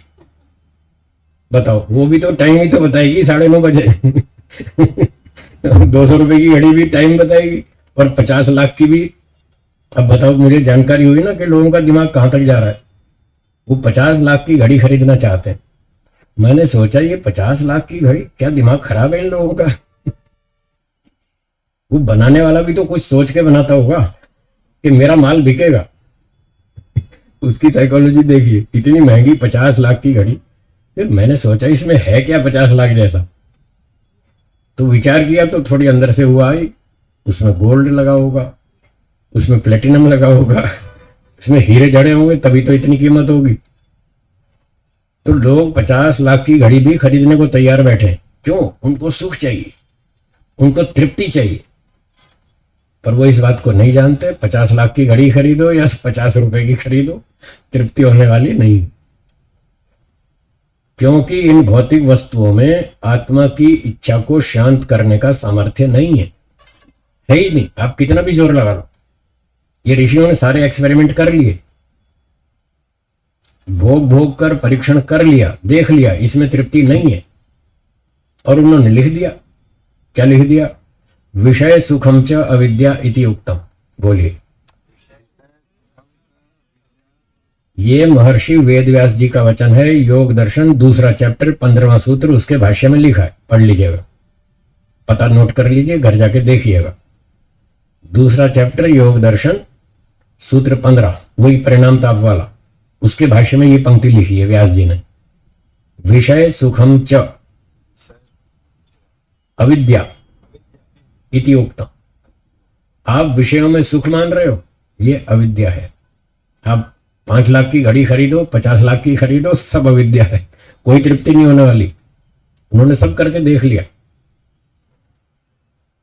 मैंने भी करके देख लिया, मैंने भी बहुत सारे एक्सपेरिमेंट किए, खूब पेट भर के खीर खाई, जम के हलवा खाया, और मैंने कहा परीक्षण करता हूं इससे इच्छा शांत होती है कि नहीं होती। मैंने भी खूब परीक्षण किए, आप भी कर लेना आपको भी समझ में आ जाएगा। तो मुझे समझ में आ गया कि कितना भी खीर खाओ, कितना भी हलवा खाओ, जी भर के खाओ, आपकी इच्छा शांत होने वाली नहीं। फिर जब 1 बार 2 बार 5 बार 10 बार 20 बार परीक्षण कर लिया, जब रिजल्ट आ गया कि इससे इच्छा शांत नहीं होती, तो फिर बार बार उसके पीछे भागना क्या समझदारी है? क्यों प्रफुल्ल जी? बार बार उस चीज के पीछे भागना क्या समझदारी है? इसलिए महर्षि व्यास जी कह रहे हैं विषय सुखम च अविद्या। फिर आप बार बार वहीं भाग रहे, यह अविद्या है। अपनी अविद्या को समझो, उसको दूर करो। आप 1 बार नहीं 10 करोड़ बार एक्सपेरिमेंट कर लें, तब भी यही रिजल्ट आएगा। उसमें आपको शांति नहीं मिलेगी, सुख शांति तृप्ति नहीं मिलेगी। थोड़ी देर अच्छा लगेगा बस। विदेश के एक व्यक्ति ने, बड़ा सेठ था, पढ़ा लिखा था, उसने सुसाइड कर लिया। मरने से पहले सुसाइड नोट लिखा कि मैं क्यों मर रहा हूं, क्यों सुसाइड कर रहा हूं। उसने लिखा, मैंने स्कूल गया, कॉलेज गया, यूनिवर्सिटी गया, खूब पढ़ाई की, अच्छी अच्छी ऊंची डिग्रियां ली, बहुत पैसे कमाए, खाया पिया भोगा, 5 इंद्रियों के सुख भोग लिए, किसी में भी शांति नहीं मिली। मुझे शांति चाहिए, और मैंने सारे एक्सपेरिमेंट कर लिए, सारे प्रयोग कर लिए, कहीं भी शांति नहीं मिली। अब मैं क्यों जीऊं बताओ? कोई काम बचा ही नहीं जिसके लिए मैं जीऊं। जितने प्रयोग करने थे सारे कर लिए, पैसे भी कमा लिए, विद्या भी पढ़ ली और भोग भी लिया, सब कुछ कर लिया, अब कोई काम बचा ही नहीं, तो मैं क्यों जीऊं? इसलिए मैं मर रहा हूं। ये रीजन लिखकर उसने सुसाइड कर लिया। तो जो लोग भोगवादी हैं, भोगों के पीछे पड़े हैं, भौतिकवादी हैं, उनका अंतिम रिजल्ट ये होगा, या तो वो सुसाइड करेंगे या वो आतंकवादी बनेंगे, या तो खुद मरेंगे या दूसरे को मारेंगे। भागो संसार के पीछे, ये रिजल्ट आएगा। आज देख लो पूरी दुनिया में आतंकवाद फैला हुआ है, घर घर में लड़ाई झगड़ा है। क्यों? पैसे के लिए, जमीन के लिए, संपत्ति के लिए, इन 5 इंद्रियों के भोगों के लिए। व्यास जी कह रहे हैं ये अविद्या है, ये सारी दुनिया अविद्या में पड़ी है।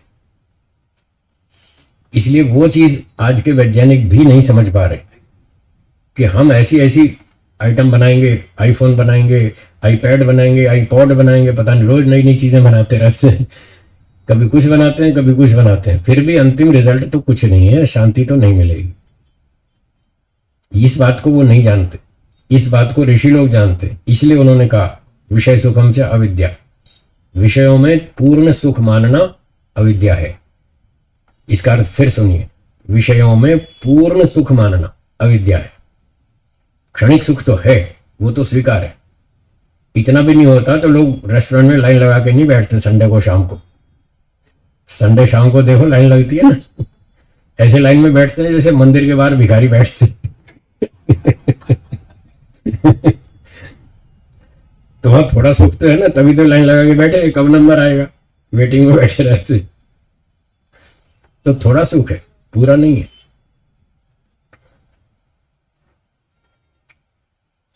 ठीक हो गया? तो ये, हाँ जी बोलिए। एक तो विषयों को भोग भोग के एक्सपेरिमेंट करो। हाँ करो, 5 इंद्रियों के सुख भोगो, खूब भोगो, उसका रिजल्ट निकालो। अंधाधुंध आंख पे पट्टी बांध के नहीं भोगना, आंख खोल के, बुद्धि खोल के, दिमाग खोल के भोगो और देखो रिजल्ट निकालो। क्या तृप्ति हो गई? क्या इच्छा शांत हो गई? 1 बार, 2 बार, 3 बार, 5 बार, 20 बार परीक्षण करो। और जब रिजल्ट आ जाए कि यहां तृप्ति नहीं है, फिर बार बार उसके पीछे भागना मूर्खता है। ये रिजल्ट आना चाहिए, ये आपकी तैयारी होगी। होती है ना, मैं थोड़ी थोड़ी जगाता हूँ थोड़ी थोड़ी जगाता हूँ लोगों में कि मोक्ष प्राप्ति करो, कहाँ पड़े हैं संसार के भोगों में, बाहर निकलो। तो जब तक इन चीजों का परीक्षण नहीं करेंगे तब तक मोक्ष की इच्छा नहीं होगी। इसका परीक्षण करना है, इसलिए भोगो। आंख बंद करके नहीं, आंख खोल करके, बुद्धि पे ताला लगा के नहीं भोगना, बुद्धि को खोल के भोगो, उसका रिजल्ट निकालो। अगर तृप्ति होती है तो डूबे रहो भोगों में, मुझे कोई आपत्ति नहीं। और अगर तृप्ति नहीं होती तो बाहर निकलो। हाँ जी बोलिए।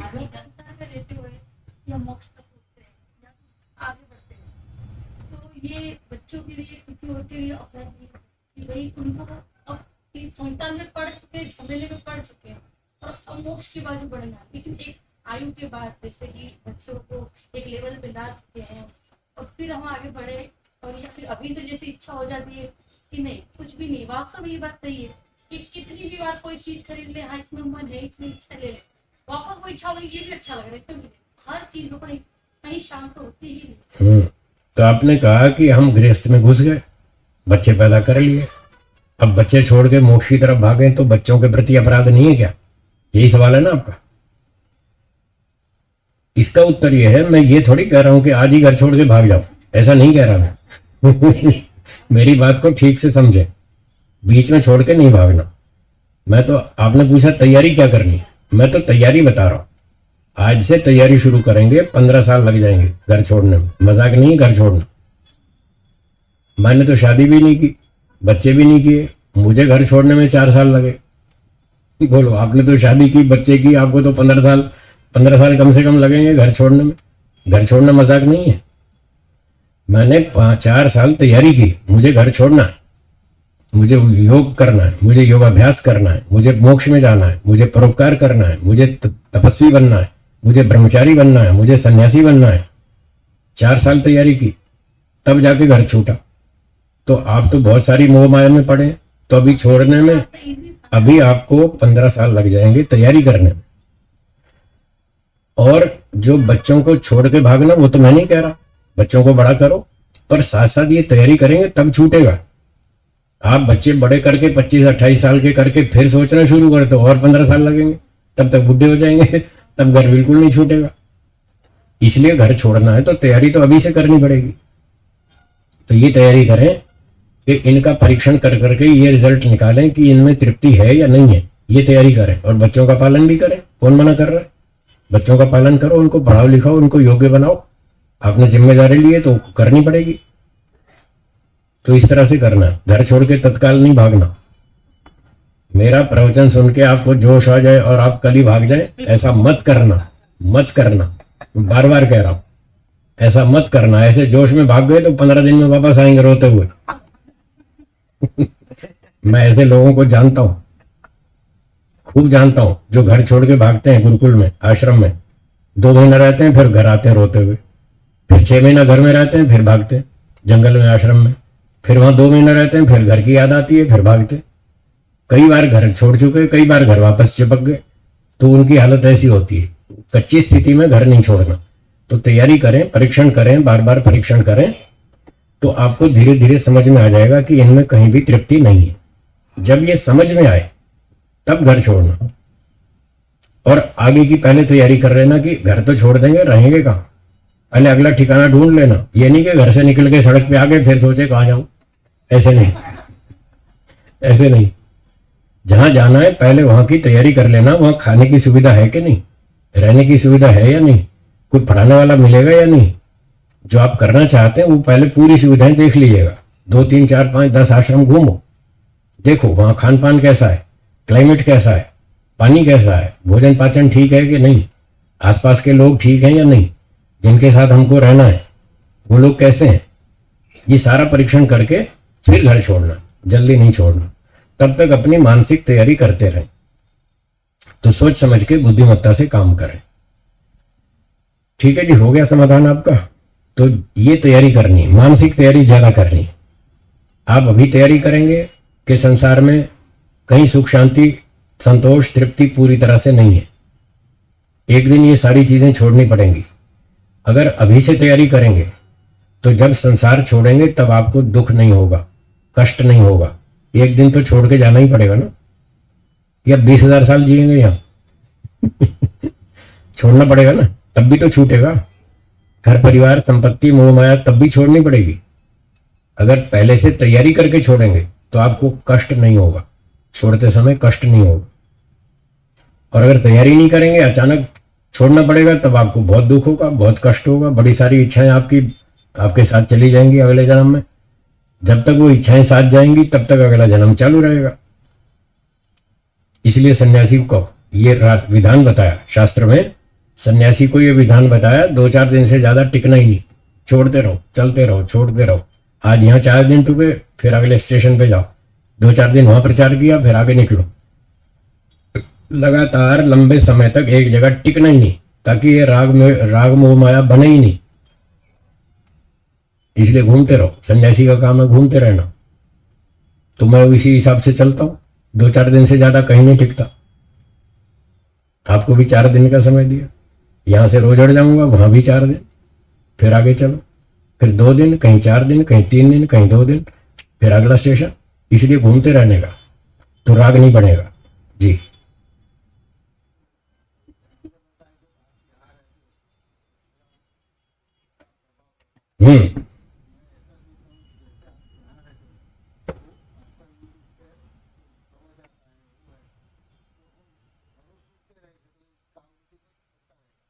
बढ़ता रहेगा, ठीक बात है। हाँ, आपने ठीक बताया कि जैसे आपने कहा ना 2-4 दिन में आता हूं, तो आपको थोड़ा जोश आता है, थोड़ा उत्साह बढ़ता है, थोड़ा विचार बनता है कि हाँ मोक्ष में जाना चाहिए। और 2-4 दिन बाद फिर मैं चला जाता हूँ, फिर आपका विचार ठंडा पड़ जाता है। तो जीतू भाई बता रहे हैं कि उसको बनाए रखने के लिए यूट्यूब से लाभ उठाए। रोज यूट्यूब पे हमारे लेक्चर प्रवचन बहुत सारे हैं, उसका लाभ उठाए, तो आपको रोज बैटरी चार्ज होती रहेगी। तो धीरे धीरे आपकी तैयारी हो जाएगी, फिर आप भी छोड़ पाएंगे। वहां पर परोपकारी होगा, 2 घंटा उस आश्रम वालों की सेवा करेंगे। हाँ, जो भी संस्था में ड्यूटी होगी 2 घंटा वो सेवा करेंगे, वो परोपकार हो गया। वानप्रस्थ में परोपकार करना मुख्य नहीं है ना, वानप्रस्थ में व्यक्तिगत उन्नति करना मुख्य है। हाँ, वहां अपना विकास करना वानप्रस्थ में। संन्यास में परोपकार करना मुख्य है। 4 आश्रम है वेदों के अनुसार, ब्रह्मचर्य, गृहस्थ, वानप्रस्थ, संन्यास। तो चारों आश्रमों की व्यवस्था ऐसी बताइए कि ब्रह्मचारी अपना व्यक्तिगत विकास मुख्य रूप से करेगा, सामाजिक कार्य गौण, अपने लिए 10 घंटे, समाज के लिए 2 घंटे, ऐसे। वो व्यक्तिगत विकास का आश्रम है, अपनी योग्यता बढ़ाओ। तो ब्रह्मचारी पढ़ाई लिखाई करेगा, व्यायाम करेगा, ध्यान करेगा, हवन करेगा, स्वाध्याय करेगा, चिंतन मनन करेगा, तो व्यक्तिगत विकास उसका मुख्य है। और 2 घंटा गुरु जी का जब आदेश होगा, कोई बागवानी करनी है, कोई सेवा करनी है, भोजन लाना है, बर्तन धोने हैं, कपड़े धोने, 2-4 काम वो भी कर देगा। तो 2 घंटा सेवा करेगा, 8-10 घंटे अपने लिए। गृहस्थ आश्रम, गृहस्थ में अपना व्यक्तिगत कार्य थोड़ा ढीला हो जाएगा और परिवार का मुख्य हो जाएगा। कोई पत्नी है, बच्चे हैं, फिर समाज है, सोसाइटी है, देश है, उस पर ध्यान देना पड़ेगा, समाज भी तो चलाना है ना। तो गृहस्थ व्यक्ति को व्यक्तिगत विकास कम करना है थोड़ा, और समाज के लिए, परिवार के लिए कुछ अधिक समय शक्ति लगानी। फिर वानप्रस्थ आया तीसरा। वानप्रस्थ में फिर व्यक्तिगत विकास मुख्य है। आश्रम में जाके 10 घंटे 8 घंटे अपने विकास के लिए समय लगाएं, शास्त्र पढ़ेंगे, हवन करेंगे, ध्यान करेंगे, वैराग्य बढ़ाएंगे, चिंतन मनन करेंगे, तो व्यक्तिगत योग्यता बढ़ाएंगे, वैराग्य को ऊंचा उठाएंगे और विद्या प्राप्त करेंगे। और 2 घंटा समाज सेवा भी कर देंगे। कोई आपको ड्यूटी लगा दे, भाई यहाँ ऑफिस में बैठो, तो जो अतिथि आए जरा उसको अटेंड करो, उसको रास्ता बताओ, ये करना है, ये करना। तो जो भी आपकी योग्यता है, क्षमता है, उस हिसाब से 1-2 घंटा समाज सेवा करो, बाकी अपना व्यक्तिगत विकास मुख्य है। जब आपका व्यक्तिगत विकास हो जाए, वैराग्य ऊंचा हो जाए, विद्या भी पर्याप्त हो गई, शास्त्र भी पढ़ लिए, वैराग्य भी हो गया, फिर संन्यास लो। और अब सन्यासी बनकर योग्यता जो बनाई उसको फिर देश भर में बांटो, फिर प्रचार में जाओ, घर घर जाओ, नगर नगर जाओ, लोगों को बताओ, समझाओ, उनकी समस्याएं सुलझाओ, उनको रास्ता बताओ, फिर समाज का मुख्य हो जाएगा, अपना फिर थोड़ा ढीला हो जाएगा। तो ये 4 आश्रम की व्यवस्था है। वानप्रस्थ में अपनी तैयारी मुख्य है। ठीक है, हाँ जी बोलिए। व्यक्तिगत विकास मुख्य है।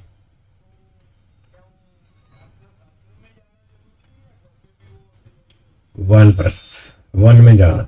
वानप्रस्थ का मतलब है वन में प्रस्थान करना। वानप्रस्थ, वन में प्रस्थान करो, घर में नहीं रहना। अगर घर में रहेंगे तो फिर मोह माया नहीं छूटेगी, और मोक्ष के लिए मोह माया छोड़ना अनिवार्य है।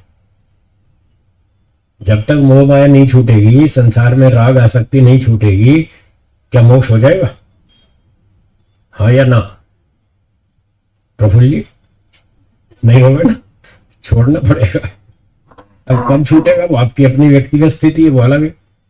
एक व्यक्ति मजबूत है, शरीर भी स्वस्थ है, बलवान है, बुद्धि भी ठीक है, और वो विचार भी उसके सॉलिड हैं, तो वो छोड़ देगा। और एक व्यक्ति में इतनी योग्यता क्षमता नहीं है, शरीर कमजोर है, कोई रोग है, कोई परेशानी है, घर की जरूरत है, सेवाओं की जरूरत है, परेशान है, रोगी है, कमजोर है, तपस्या नहीं कर सकता जंगल में, तो कोई बात नहीं, रहो घर में। पर मन में ये विचार बनाओ कि घर छोड़ना है, आज नहीं छोड़ूंगा, अगले जन्म में छोड़ूंगा। इस बार मजबूरी है, नहीं छोड़ पा रहा, पर ये कमी है, ये मेरी कमी है, मैं नहीं छोड़ पा रहा। कम से कम सच बोलो, झूठ मत बोलो। ये मत कहो कि घर में बैठे बैठे मोक्ष हो जाएगा, ये झूठ है।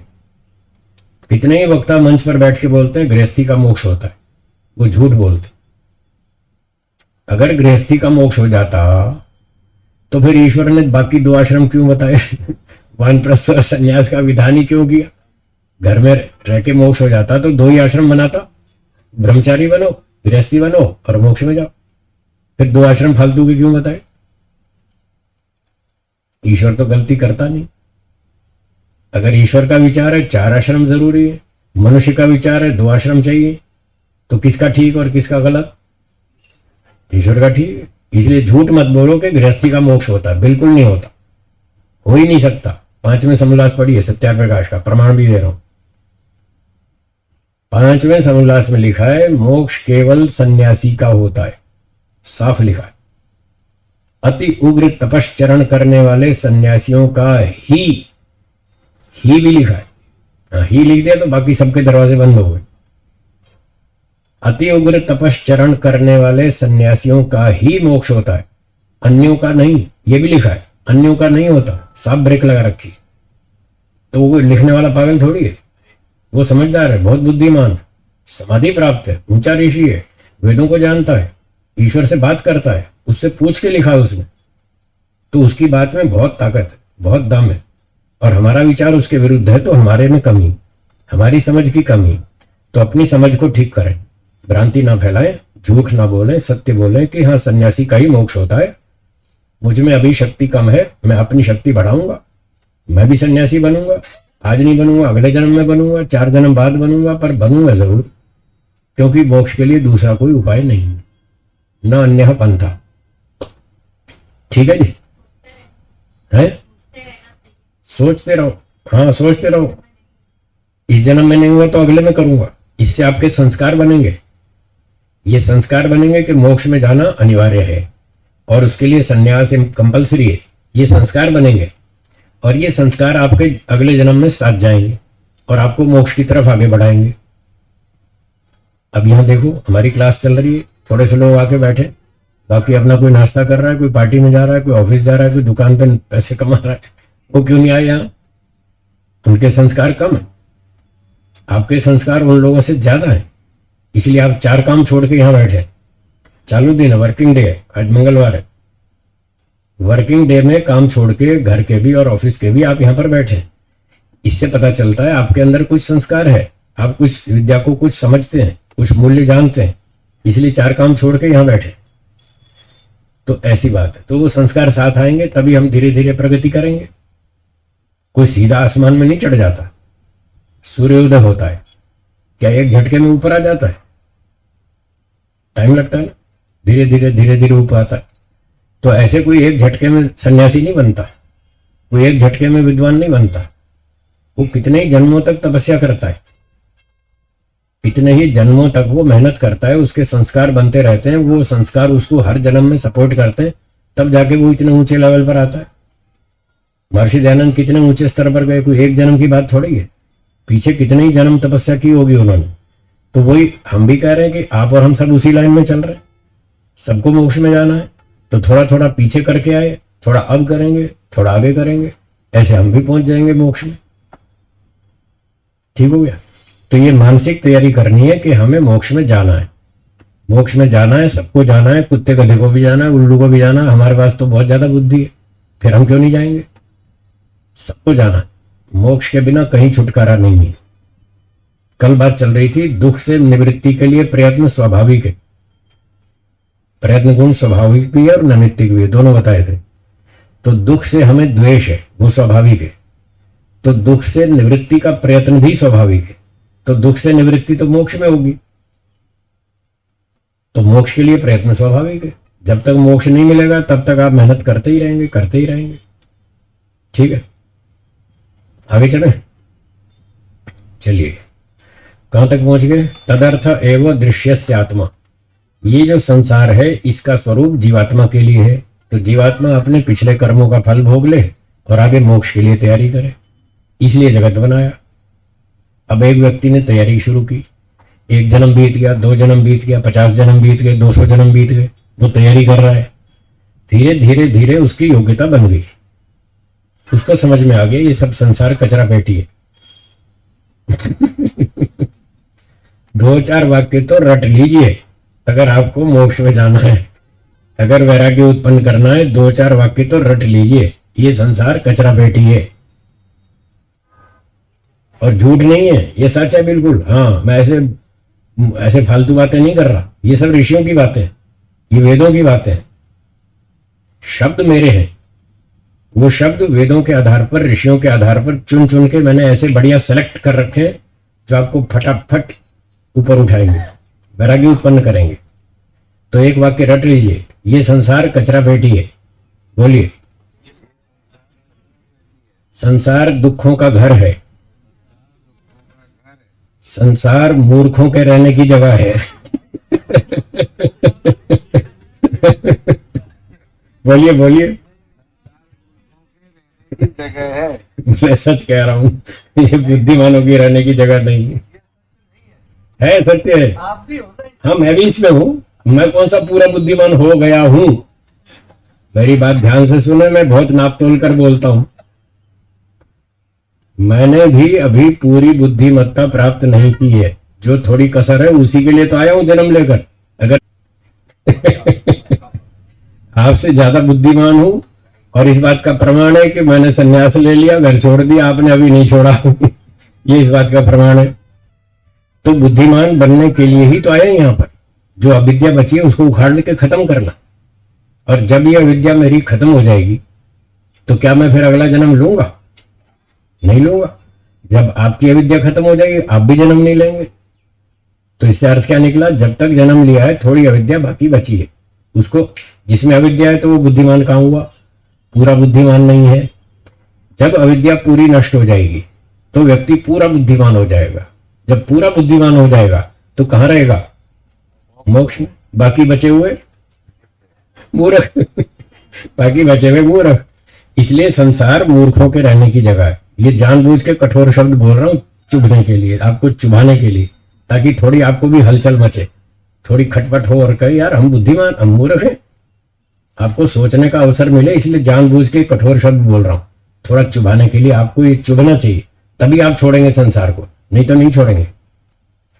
तो ये संसार बुद्धिमानों के रहने की जगह नहीं है। बुद्धिमान लोग मोक्ष में रहते हैं और संसार में अविद्या वाले रहते हैं। अब इस बात का क्या प्रमाण है कि संसार में मूर्ख लोग रहते हैं या अविद्या वाले रहते हैं और मोक्ष में बुद्धिमान रहते हैं? इसका उत्तर सुनिए। सुख भोगना बुद्धिमत्ता है या मूर्खता है? सुख भोगना बुद्धिमत्ता है। मोक्ष में सुख मिलता है या नहीं? बताओ, मोक्ष में बुद्धिमान हुए कि नहीं? हो गए ना। दुख भोगना बुद्धिमत्ता है या मूर्खता है? संसार में दुख मिलता है या नहीं? तो क्या मतलब हुआ? संसार में रहने वाले कैसे मूर्ख हैं? इसलिए कह रहा हूं, प्रमाण से बोलता हूं, तर्क से बोलता हूं, पहले सोचता हूं, पहले तैयारी करता हूं, उसके बाद बोलता हूं। मुझे गुरुजी ने बोलना सिखाया। गुरुजी ने 40-44 साल पहले मुझे बोलना सिखाया। पहले तोलो फिर बोलो। ये कहावत आप भी जानते हैं, पहले तोलो फिर बोलो। मैं तोलता हूं, आप तोलते नहीं, बस इतना फर्क है। मैं प्रमाण से पहले तोलता हूं कि जो बोलूंगा पहले उसको चेक करो, इसमें कहीं गलती तो नहीं है। न्याय दर्शन की जो 54 गलतियां बताई थी, बताइए। जब मैं कोई वाक्य बोलता हूं पहले 54 गलतियों में से उस वाक्य को फिल्टर करता हूं। 54 गलतियों में से अपने सेंटेंस को फिल्टर करता हूं और चेक करता हूं मेरे सेंटेंस में 54 में से कोई गलती तो नहीं आ रही। पहले चेक करता हूं, अगर आ रही है तो उसको ठीक करता हूं, फिर बोलता हूं, तोल के बोलता हूं। मेरी बात गलत नहीं होनी चाहिए, मेरी बात कटनी नहीं चाहिए, मेरी बात सिद्ध होनी चाहिए, सत्य होनी चाहिए। तो पहले प्रमाणों से उसकी परीक्षा कर लेता हूं कि मैं जो बोल रहा हूं वो सही है या गलत। गुरुजी ने सिखाया पहले प्रमाण ढूंढो उसके बाद बोलो। क्या कहा? पहले प्रमाण ढूंढो, जब प्रमाण हो जेब में, हाथ में, तब बोलो। आप मार कभी नहीं खाएंगे, गारंटी। तो ऐसे गुरुजी ने सिखाया तो मैं तो उसका पालन करता हूं, गुरुजी के पीछे चलता हूं, उनके आदेश निर्देश का पालन करता हूं। पहले तोलता हूं, पहले प्रमाण ढूंढता हूं, फिर बोलता हूं। इसलिए मैं हारता नहीं कभी। हाई कोर्ट में जाता हूं, सुप्रीम कोर्ट में जाता हूं, वहां के वकीलों से खूब बहस करके आता हूं। हाई कोर्ट के 150 वकील मेरे सामने बैठते हैं, आज तक कभी हारा नहीं, हमेशा जीत कर आता हूं, क्योंकि मुझे गुरुजी ने सिखाया और मैं उनके सिखाए के हिसाब से बोलता हूं, इसलिए जीत कर आता हूं।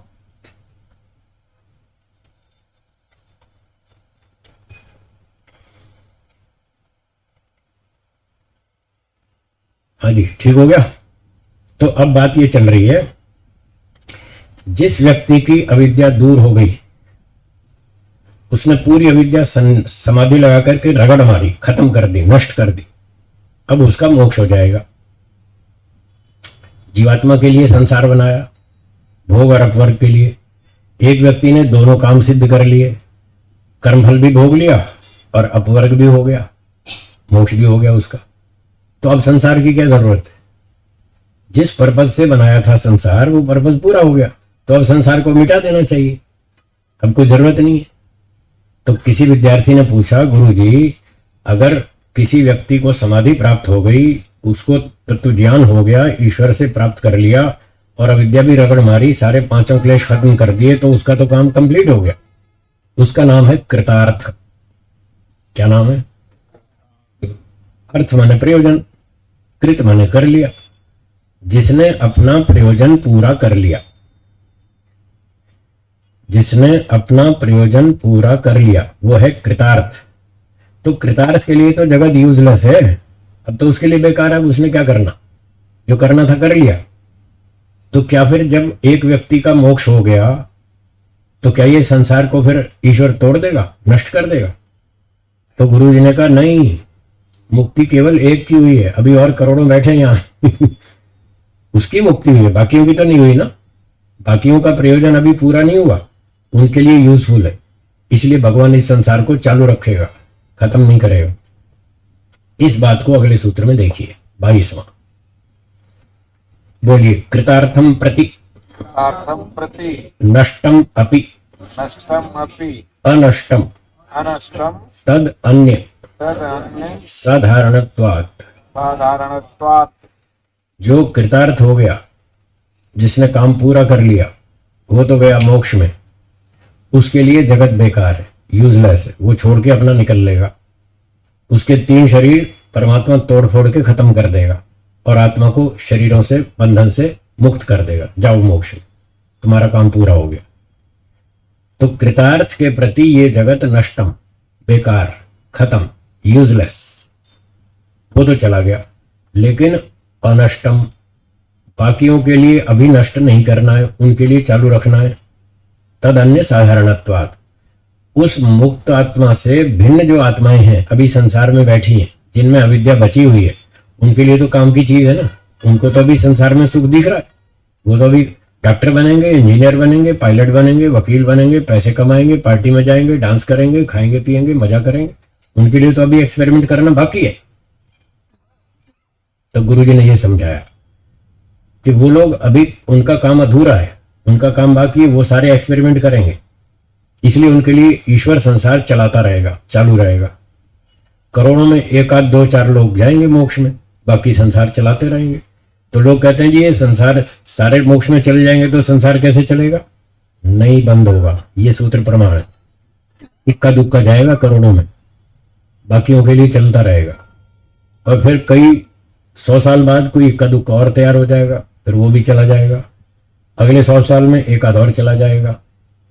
पूरे सृष्टि काल में लाखों लोग मोक्ष में चले जाएंगे, पर बहुत सारे तो अभी बाकी हैं, उनके लिए संसार चालू रहेगा। और जो आज से 36,000 सृष्टि पहले, क्या बोला? आज से 36,000 सृष्टियां पहले जो मोक्ष में गया था, उसका टाइम पूरा हो जाएगा, वो वापस आ जाएगा।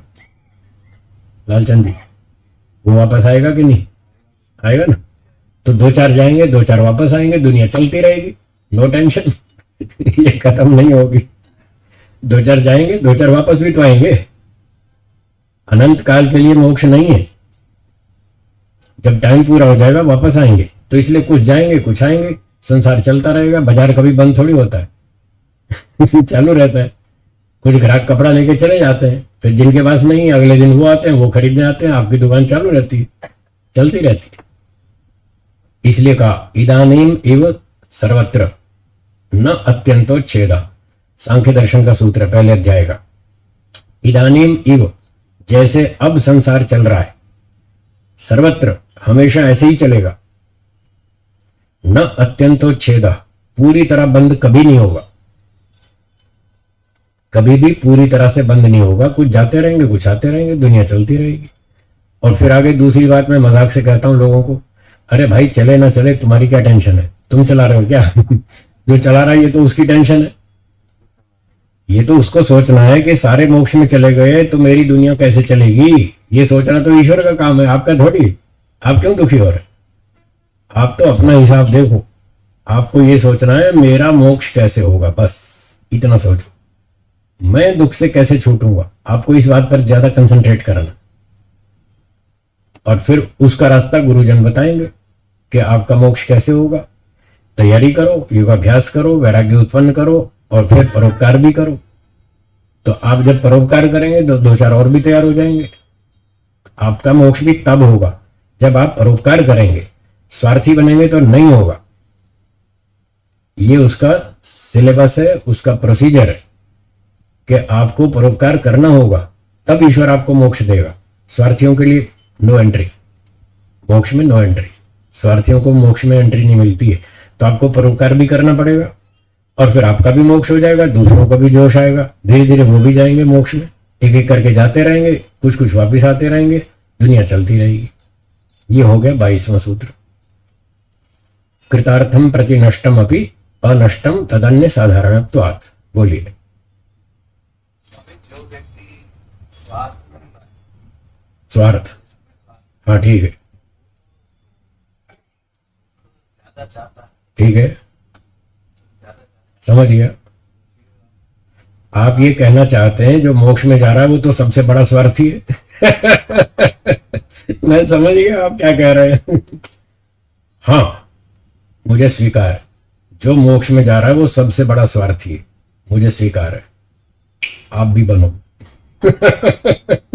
आप भी बनो ना स्वार्थी, बड़े स्वार्थी बनो। घटिया स्वार्थी क्यों बनते हो? धंधे में तो आप कहते हैं धंधा बढ़ाओ, पैसा कमाओ। जब पैसे कमाने की बात सोचते हैं तो मोक्ष के लिए क्यों नहीं सोचते? ये और भी बड़ा स्वार्थ है। बनो स्वार्थी। मैं आपसे बड़ा स्वार्थी हूं, पर ये स्वार्थ ऐसा है जो परोपकार पर टिका है। ये भी ध्यान रखना। यहां केवल स्वार्थ नहीं है।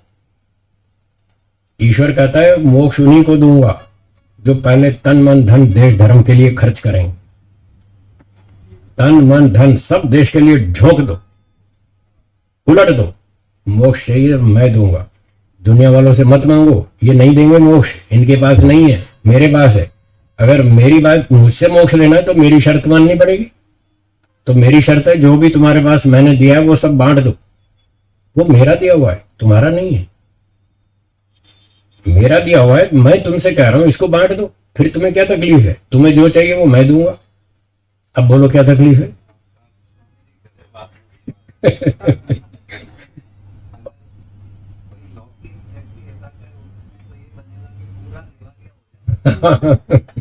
ईश्वर कहता है दिवालिया बनो, तुम्हें जो चाहिए मैं दूंगा, मुझसे मांगो। मेरे पास भरे पड़े भंडारे। और ये दुनिया क्या देगी तुमको? 2 रोटी खिलाएगी और क्या देगी? किराया भाड़ा दे देगी और क्या दे देगी? इनके पास कोई नहीं मोक्ष वोक्ष, वो मेरे पास है। मुझसे लेना है तो मेरी शर्त माननी पड़ेगी। एक दृष्टांत सुना के समाप्त करता हूं। मान लो एक सेठ जी हैं और उनके यहाँ 100 मेहमान आ गए।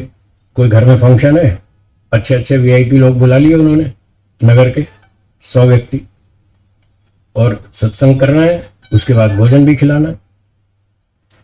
तो भोजन खिला के लिए बड़ा अच्छा अच्छा भोजन बनाया, मिठाई ये वो सब चीजें, और 10-20 अपने 10 नौकर लगा दिए कि ये 100 व्यक्ति आ रहे हैं, इनको अच्छी तरह खिलाना, बढ़िया सेवा करना, खुश होकर जाने चाहिए, किसी को नाराज मत करना है। पैसे की कमी नहीं है, मैं लगाऊंगा, खाना मैं लगाऊंगा, जो भी चाहिए खर्चा मैं करूंगा, तुमको सिर्फ परोसना है। ठीक है। सेठ जी ने फंक्शन कर लिया, अतिथि बुला लिए, भोजन तैयार करवा लिया बढ़िया बढ़िया, और 10 नौकरों को आदेश दे दिया कि ये अच्छे से अच्छा भोजन है, इनको सबको खिलाओ। अब सेठ जी पैसा लगा रहे हैं, सेठ जी भोजन बनवा रहे हैं, नौकरों को तो सिर्फ परोसना है, उनकी जेब से क्या जा रहा है? अब सेठ का दिया हुआ भोजन उसको खूब खिलाओ, जम के खिलाओ। हमको सेठ को खुश करना है। अगर सेठ खुश हो गया तो हमको भी इनाम मिलेगा, हमारे भी वारे न्यारे हो जाएंगे। तो अपनी जेब से क्या जा रहा है? खूब सब देश भर में परोसता फिर रहा हूं। सेठ दे रहा है, मैं खिला रहा हूं, मेरा क्या जा रहा है? कुछ भी नहीं जा रहा मेरी जेब से। ऐसे सोचेंगे तो हो जाएगा मोक्ष। आ गया समझ में? चलिए, समय पर पूरा हो गया।